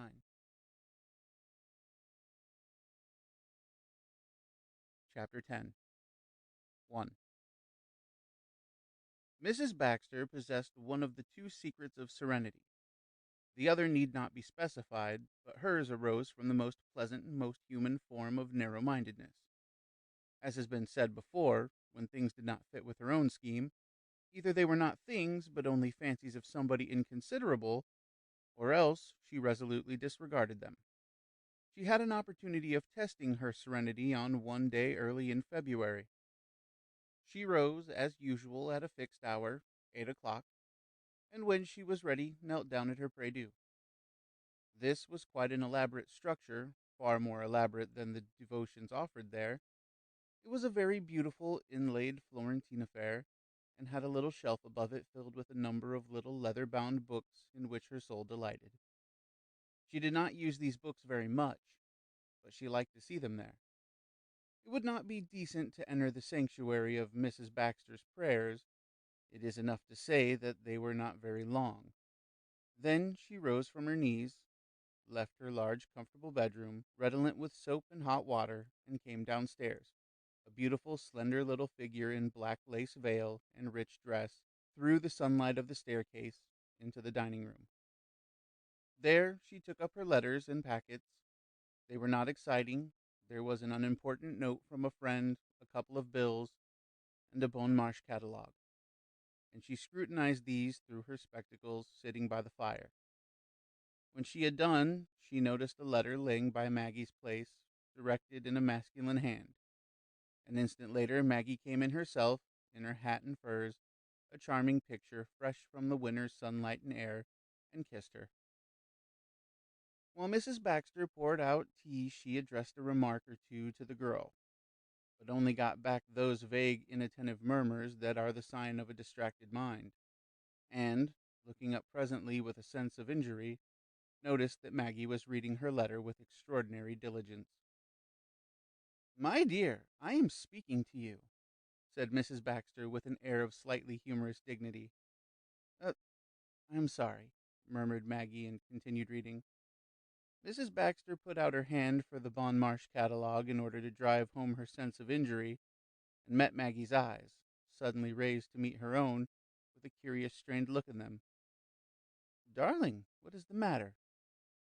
Maggie still stared at her a moment, as if questioning both herself and the other, and finally handed the letter across with an abrupt movement. "Read it," she said. It was rather a business to read it.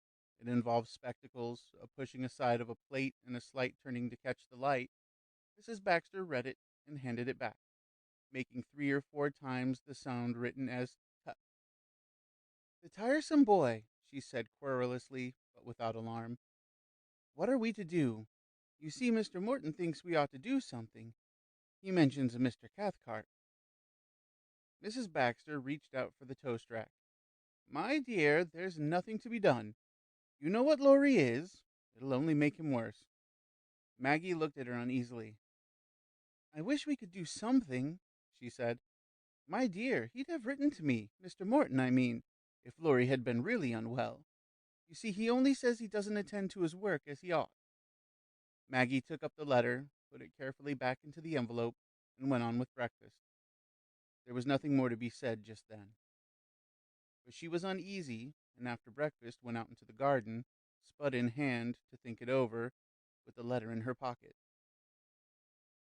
Certainly the letter was not alarming per se, but per accidens, that is to say, taking into account who it was that had written, she was not so sure. She had met Mr. Morton but once, and had formed of him the kind of impression that a girl would form of such a man in the hours of a week-end, a brusque, ordinary kind of barrister, without much imagination and a good deal of shrewd force. It was surely rather an extreme step for a man like this to write to a girl in such a condition of things, asking her to use her influence to dissuade Laurie from his present course of life. Plainly, the man meant what he had said. He had not written to Mrs. Baxter, as he explained in the letter, for fear of alarming her unduly, and, as he expressly said, there was nothing to be alarmed about. Yet he had written. Maggie stopped at the lower end of the orchard path, took out the letter, and read the last 3 or 4 sentences again. "Please forgive me if you think it was unnecessary to write. Of course, I have no doubt whatever that the whole thing is nothing but nonsense. But even nonsense can have a bad effect, and Mr. Baxter seems to me to be far too much wrapped up in it. I enclose the address of a friend of mine in case you would care to write to him on the subject. He was once a spiritualist, and is now a devout Catholic. He takes a view of it that I do not take, but at any rate his advice could do no harm. You can trust him to be absolutely discreet. Believe me, yours sincerely, James Morton." It really was very odd and unconventional, and Mr. Morton had not seemed at all an odd or unconventional person. He mentioned, too, a particular date, February 25th, as the date by which the medium would have returned, and some sort of further effort was going to be made. But he did not attempt to explain this, nor did Maggie understand it. It only seemed to her rather sinister and unpleasant. She turned over the page, and there was the address he had mentioned, a Mr. Cathcart. Surely he did not expect her to write to this stranger. She walked up and down with her spud for another half-hour before she could come to any conclusion. Certainly she agreed with Mr. James Morton that the whole thing was nonsense. Yet, further, that this nonsense was capable of doing a good deal of harm to an excitable person. Besides, Laurie obviously had a bad conscience about it, or he would have mentioned it. She caught sight of Mrs. Baxter presently through the thick hedge, walking with her dainty, dignified step along the paths of the kitchen garden, and a certain impatience seized her at the sight. This boy's mother was so annoyingly serene. Surely it was her business rather than Maggie's own to look after Laurie, yet the girl knew perfectly well that if Laurie was left to his mother, nothing at all would be done. Mrs. Baxter would deplore it all, of course, gently and tranquilly, in Laurie's absence, and would perhaps, if she were hard pressed, utter a feeble protest even in his presence, and that was absolutely all. "Maggie! Maggie!" came the gentle old voice, calling presently, and then to some unseen person, "Have you seen Miss Derenay anywhere?" Maggie put the letter in her pocket and hurried through from the orchard. "Yes," she said with half hope. "Come in, my dear, and tell me what you think of those new teacups in the Bon Marche catalogue," said the old lady. "There seem some beautiful new designs, and we want another set." Maggie bowed to the inevitable, but as they passed up the garden, her resolution was precipitated. "Can you let me go by 12?" she said. "I rather want to see Father Mahan about something." "My dear, I shall not keep you 3 minutes," protested the old lady, and they went in to talk for an hour and 3/4. 2. Father Mahan was a conscientious priest. He said his mass at 8 o'clock, he breakfasted at 9, he performed certain devotions till 10:30, read the paper till 11, and theology till 12. Then he considered himself at liberty to do what he liked till his dinner at 1. The rest of his day does not concern us just now. He, too, was looking round his garden this morning, a fine, solid figure of a man in rather baggy trousers, short coat, and expansive waistcoat, with every button doing its duty. He, too, like Mr. James Morton, had his beat, an even narrower one than the barrister's, and even better trodden, for he never strayed off it at all, except for 4 short weeks in the summer, when he hurried across to Ireland and got up late and went on picnics with other ecclesiastics in straw hats and joined in cheerful songs in the evening. He was a priest with perfectly defined duties and of admirable punctuality and conscientiousness in doing them. He disliked the English quite extraordinarily, but his sense of duty was such that they never suspected it, and his flock of Saxons adored him as people only can adore a brisk, business-like man with a large heart and peremptory ways, who is their guide and father and is perfectly aware of it. His sermons consisted of cold-cut blocks of dogma taken perseveringly from sermon outlines and served up Sunday by Sunday with a sauce of a slight and delightful brogue. He could never have kindled the Thames, nor indeed any river at all, but he could bridge them with solid stones, and this is, perhaps, even more desirable. Maggie had begun by disliking him. She had thought him rather coarse and stupid, but she had changed her mind. He was not what may be called subtle. He had no patience at all with such things as scruples, nuances, and shades of tone and meaning, but if you put a plain question to him plainly, he gave you a plain answer, if he knew it. If not, he looked it up then and there, and that is always a relief in this intricate world. Maggie, therefore, did not bother him much. She went to him only on plain issues, and he respected and liked her accordingly. "Good morning, my child," he said in his loud, breezy voice as he came in to find her in his hideous little sitting room. "I hope you don't mind the smell of tobacco smoke." The room indeed reeked. He had started his cigar according to rule, as the clock struck 12, and had left it just now upon a stump outside when his housekeeper had come to announce a visitor. "Not in the least. Thanks, Father. May I sit down? It's rather a long business, I'm afraid." The priest pulled out an armchair covered with horsehair and an antimacassar. "Sit down, my child." Then he sat down himself, opposite her, in his trousers at once tight and baggy, with his rather large boots cocked one over the other, and his genial red face smiling at her. "Now then," he said. "It's not about myself, Father," she began rather hurriedly. "It's about Laurie Baxter. May I begin at the beginning?" He nodded. He was not sorry to hear something about this boy, whom he didn't like at all, but for whom he knew himself at least partly responsible. The English were bad enough, but English converts were indescribably trying, and Laurie had been on his mind lately. He scarcely knew why. Then Maggie began at the beginning and told the whole thing, from Amy's death down to Mr. Morton's letter. He put a question or two to her during her story, looking at her with pressed lips, and finally put out his hand for the letter itself. "Mrs. Baxter doesn't know what I've come about," said the girl. "You won't give her a hint, will you, Father?" He nodded reassuringly to her, absorbed in the letter, and presently handed it back with a large smile. "He seems a sensible fellow," he said. "Ah, that's what I wanted to ask you, Father. I don't know anything at all about spiritualism.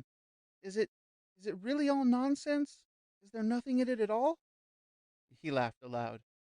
I don't think you need to be afraid, he said. Of course, we know that souls don't come back like that. They're somewhere else. Then it's all fraud. It's practically all fraud, he said, but it's very superstitious and is forbidden by the church. This was straight enough. It was at least a clear issue to begin to attack Laurie upon. Then, then that's the evil of it, she said. There's no real power underneath? That's what Mr. Reimer said to Mrs. Baxter, and it's what I've always thought myself. The priest's face became theological. Let's see what Sabetti says, he said. I fancy. He turned in his chair and fetched out a volume behind him. Here we are. He ran his finger down the heavy paragraphs, turned a page or two, and began a running comment translation. Necromantia ex necromancy arising from invocation of the dead. Let's see. Yes. Spiritualism, or the consulting of spirits in order to know hidden things, especially that pertaining to the future life, certainly is divination properly so called, and is full of even more impiety than is magnetism, or the use of turning tables.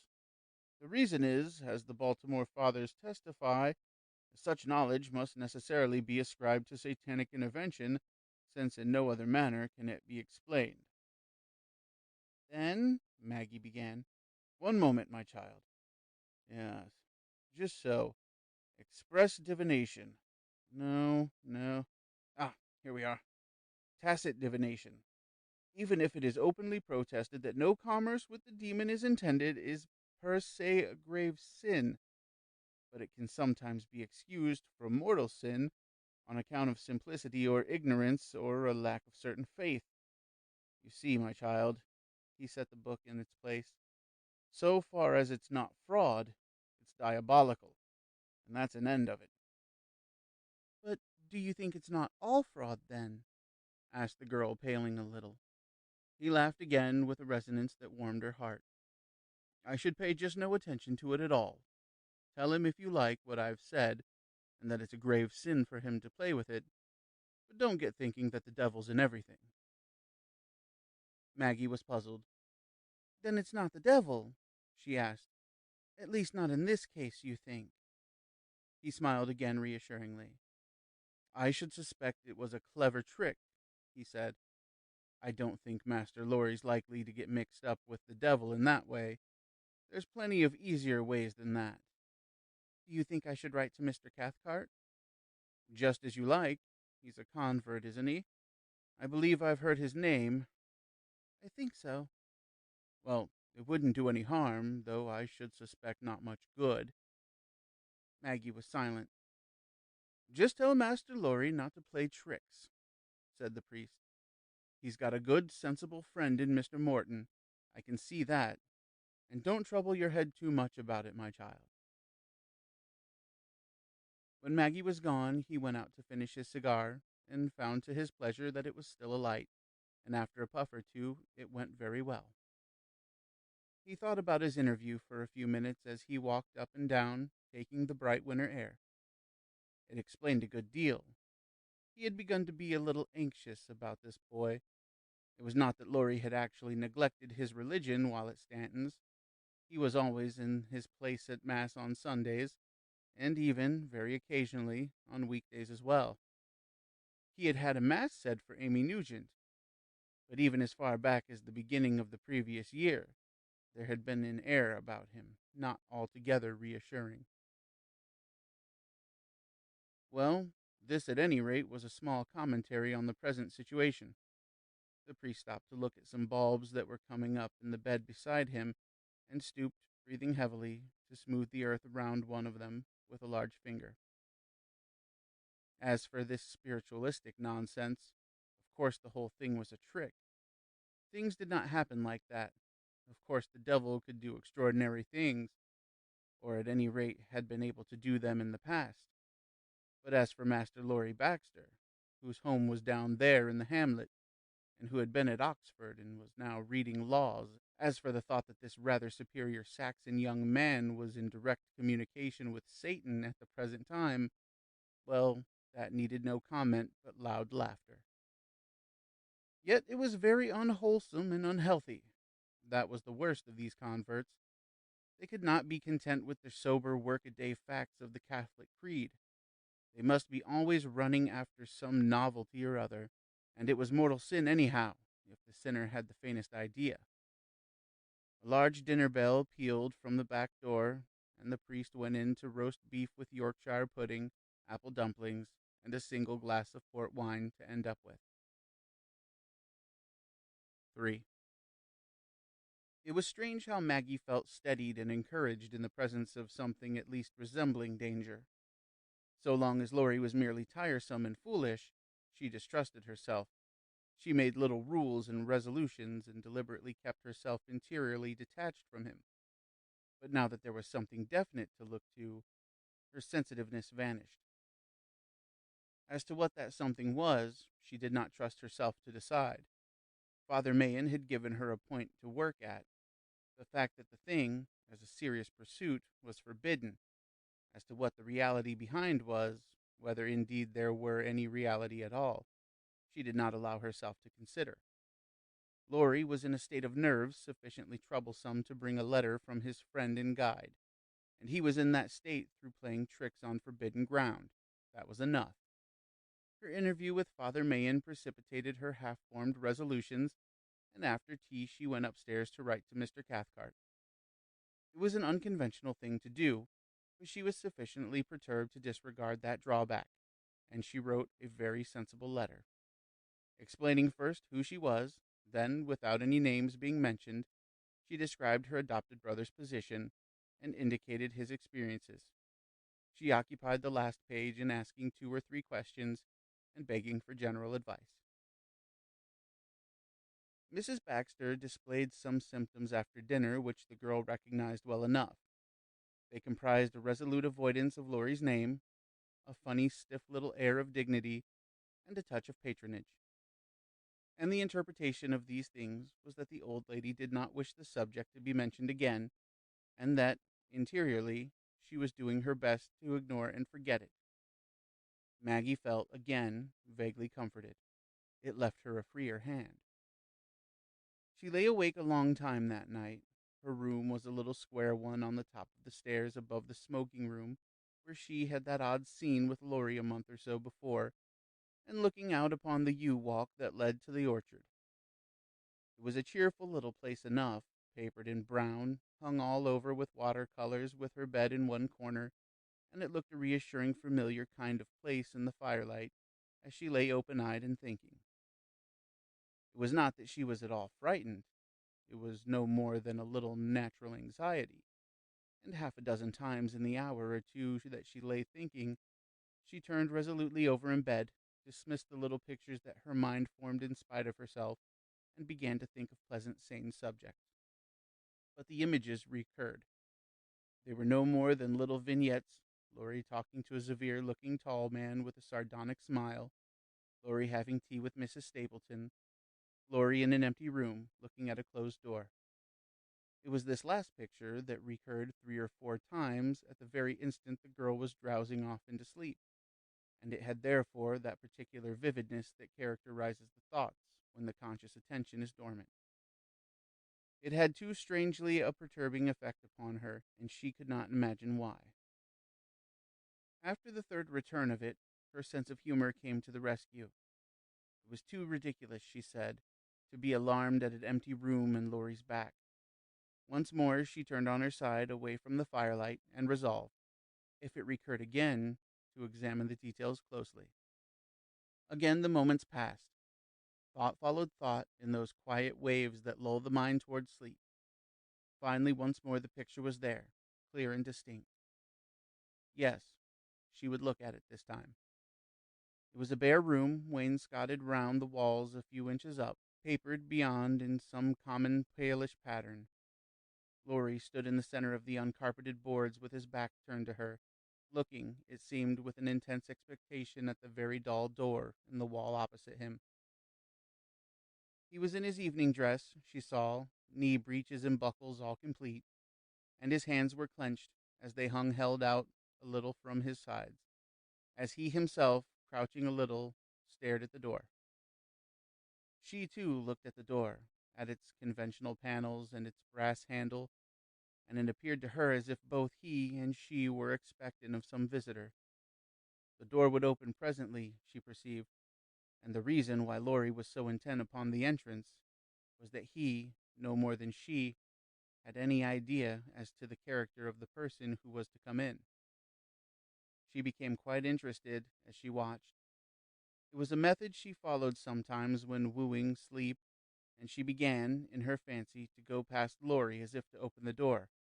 But as she passed him, she was aware that he put out a hand to check her, as if to hold her back from some danger, and she stopped, hesitating, still looking, not at Laurie, but at the door.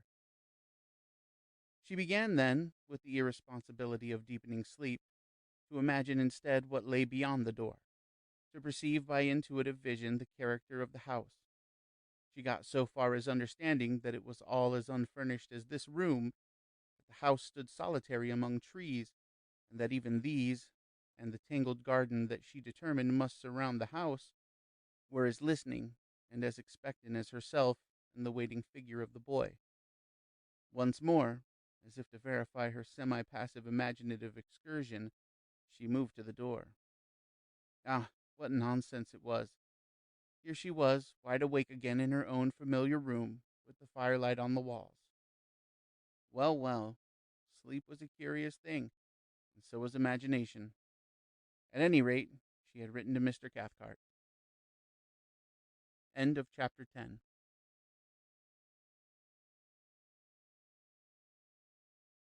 Chapter 11. 1. The Cock Inn is situated in Fleet Street, not 20 yards from Mitre Court, and scarcely 15 from the passage that leads down to the court where Mr. James Morton still has his chambers. It was a convenient place, therefore, for Laurie to lunch in, and he generally made his appearance there a few minutes before 1 o'clock to partake of a small rump steak and a pewter mug of beer. Sometimes he came alone, sometimes in company, and by a carefully thought-out system of tips, he usually managed to have reserved for him, at least until 1 o'clock, a particular seat in a particular partition in that row of stable-like shelters that run the length of the room opposite the door on the first floor. On the 23rd of February, however, it was a Friday, by the way, and boiled plaice would have to be eaten instead of rump steak.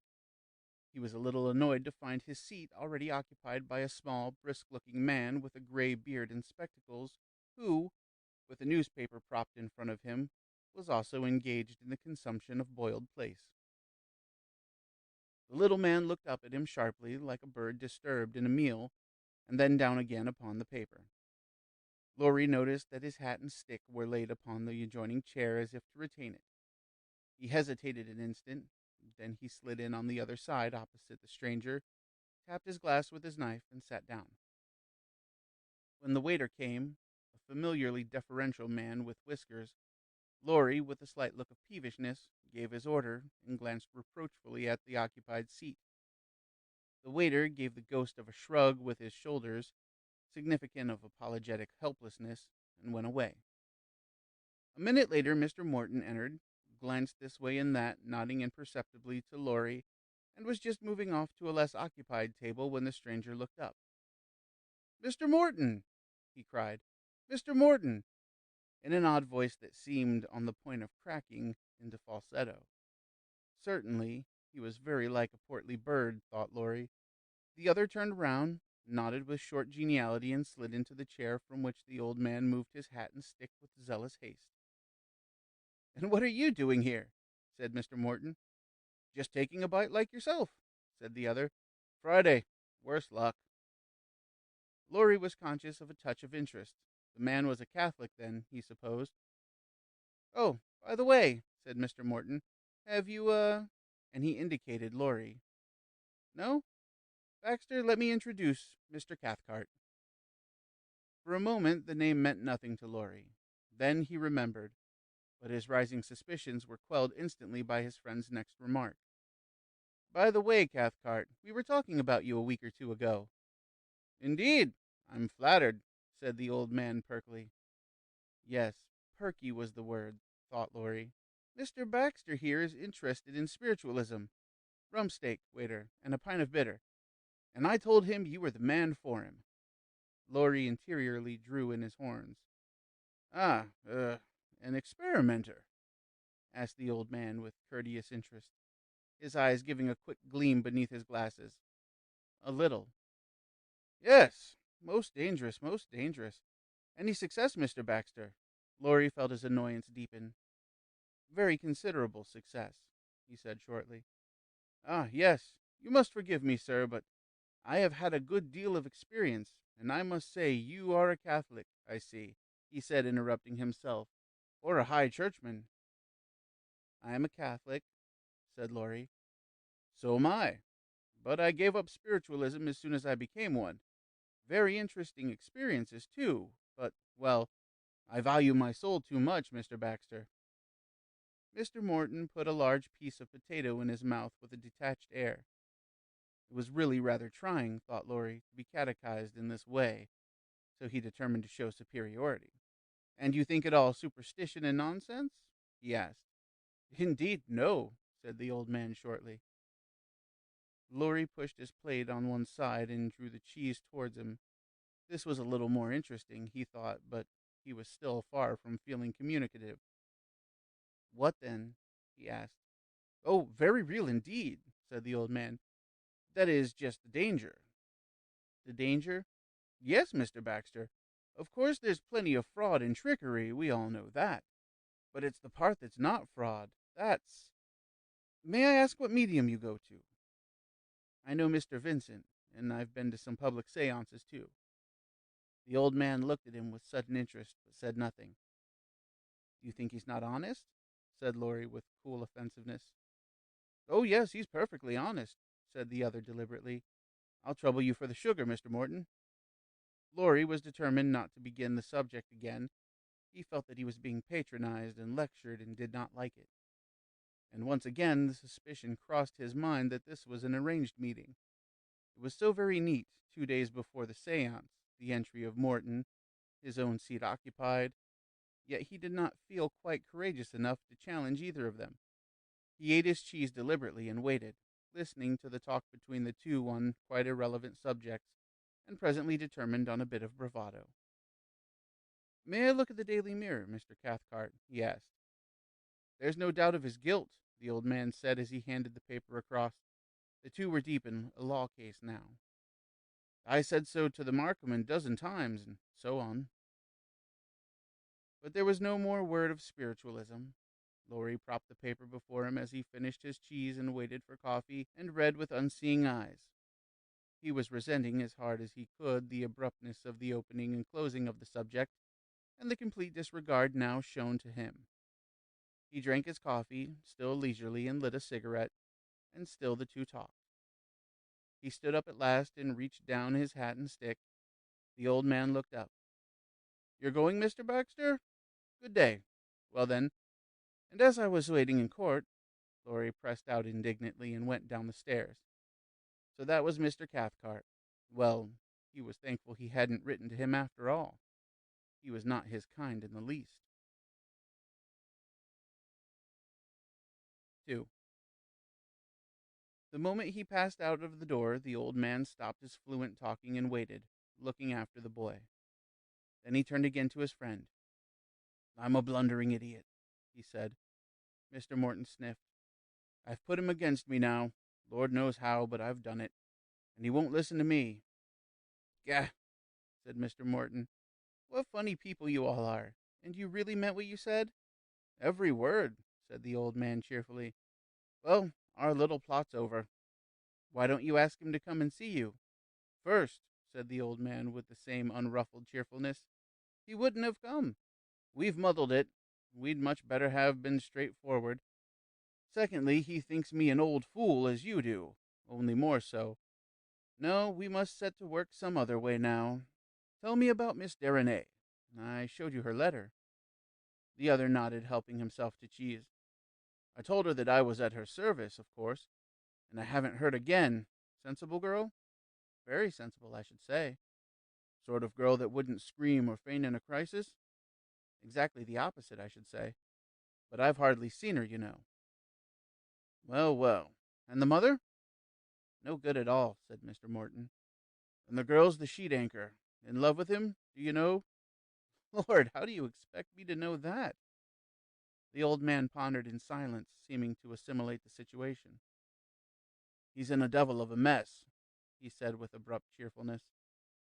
That man, Vincent, well, he's the most dangerous of the lot, just because he's honest. Good God, broke in the other again suddenly. Do all Catholics believe this rubbish? My dear friend, of course they don't. Not one in 1,000. I wish they did. That's what's the matter. But they laugh at it. Laugh at it! His voice cracked into a shrill falsetto. Laugh at hellfire! Is Sunday the day, did you say? He told me the 25th. And at that woman's in Queensgate, I suppose? Expect so. He didn't say, or I forget. I heard they were at their games there again, said Mr. Cathcart with a meditative geniality.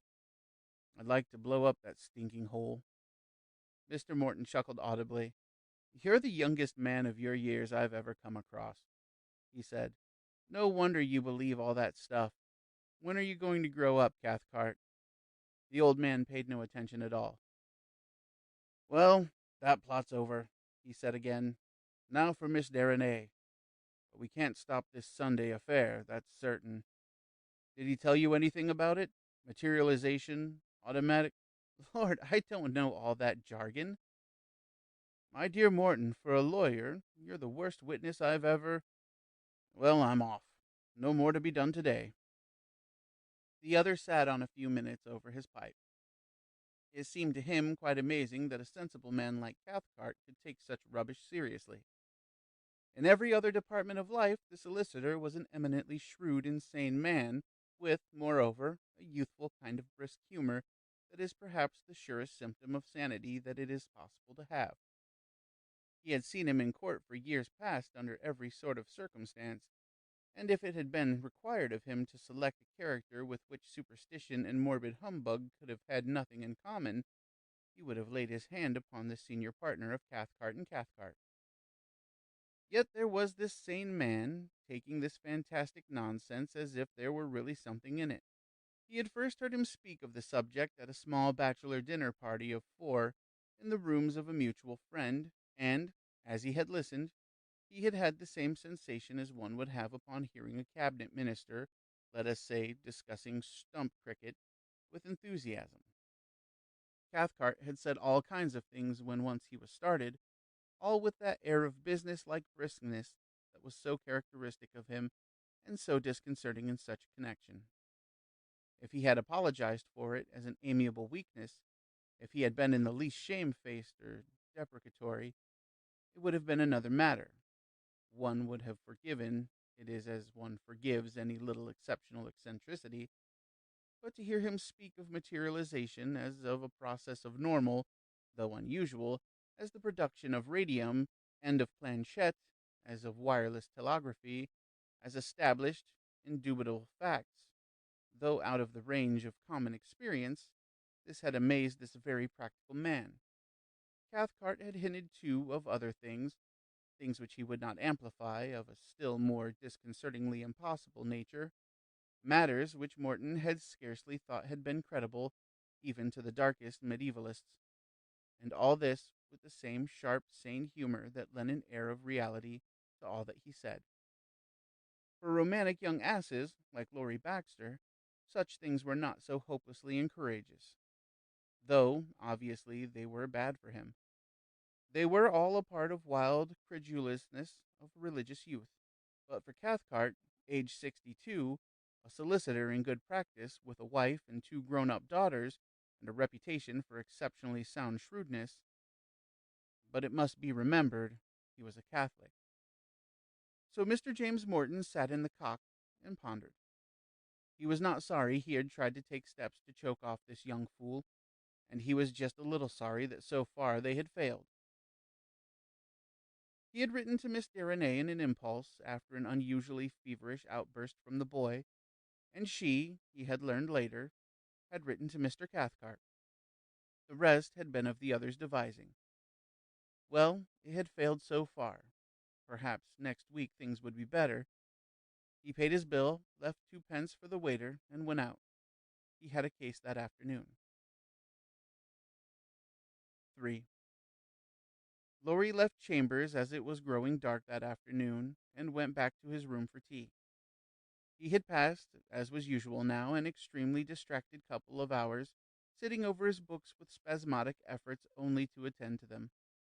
He was beginning, in fact, to be not quite sure whether law, after all, was his vocation. His kettle was singing pleasantly on the hob, and a tray glimmered in the firelight on the little table as the woman had left it. And it was not until he had poured himself out a cup of tea that he saw on the white cloth an envelope, directed to him, inscribed by hand in the usual handwriting of persons engaged in business. Even then he did not open it at once. It was probably only some note connected with his chief's affairs. For half an hour more he sat on smoking after tea, pondering that which was always in his mind now, and dwelling with a vague pleasant expectancy on what Sunday night should bring forth. Mr. Vincent, he knew, was returning to town that afternoon. Perhaps, even, he might look in for a few minutes if there were any last instructions to be given. The effect of the medium on the young man's mind had increased enormously during these past weeks. That air of virile masterfulness, all the more impressive because of its extreme quiet assurance, had proved even more deep than had at first appeared. It is very hard to analyze the elements of a boy's adoration for a solid middle-aged gentleman with a personality. Yet the thing is an enormously potent fact, and plays at least as big a part in the subcurrents that run about the world as any more normal human emotions. Psychologists of the materialistic school would probably say that it was a survival of the tribe and war instinct. At any rate, there it is. Added to all this was the peculiar relation in which the medium stood to the boy. It was he who had first opened the door towards that strange other world that so persistently haunts the imaginations of certain temperaments. It was through him that Laurie had brought before the evidence of his senses, as he thought, the actuality of the things of which he had dreamed, an actuality which his religion had somehow succeeded in evading. It was not that Laurie had been insincere in his religion. There had been moments, and there still were occasionally, where the word that the Catholic religion preached, by word and symbol and sacrament, became apparent, but the whole thing was upon a different plane. Religion bade him approach in one way, spiritualism in another. The senses had nothing to do with one, they were the only ultimate channels of the other, and it was extraordinarily easy for human beings to regard as more fundamentally real the evidence of the senses than the evidence of faith.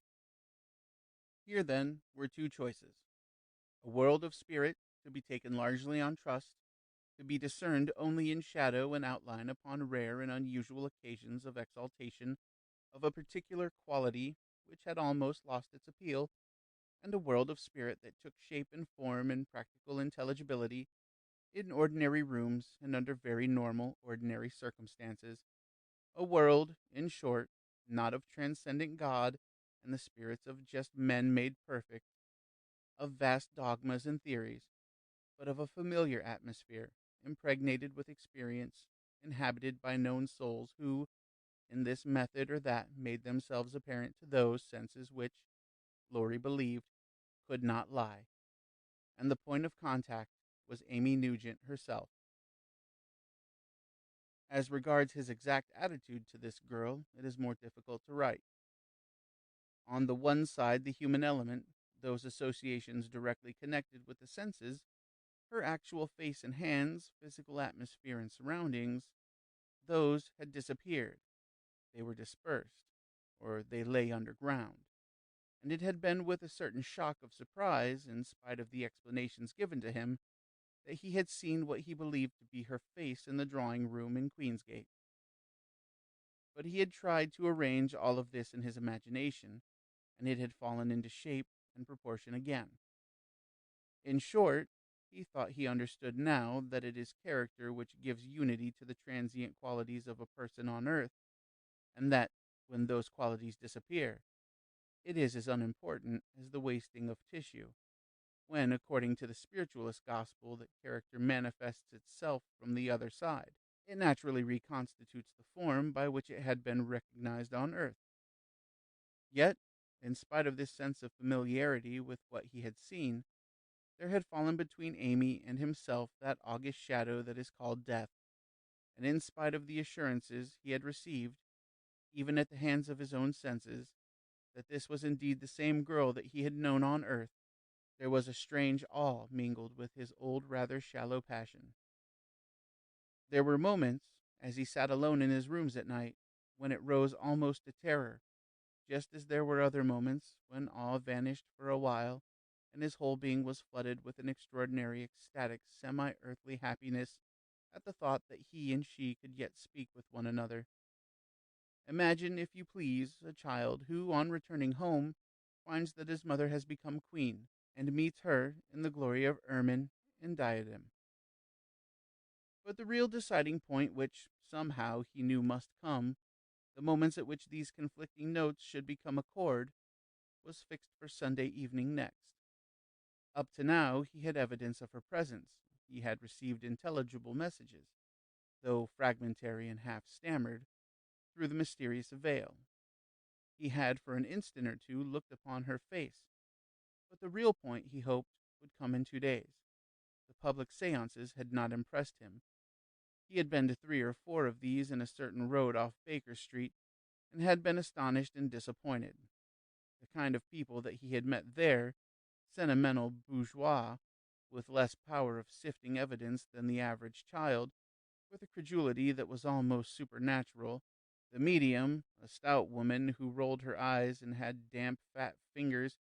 The hymn-singing, the wheezy harmonium, the amazing pseudo-mystical oracular messages that revealed nothing which a religious fool could not invent.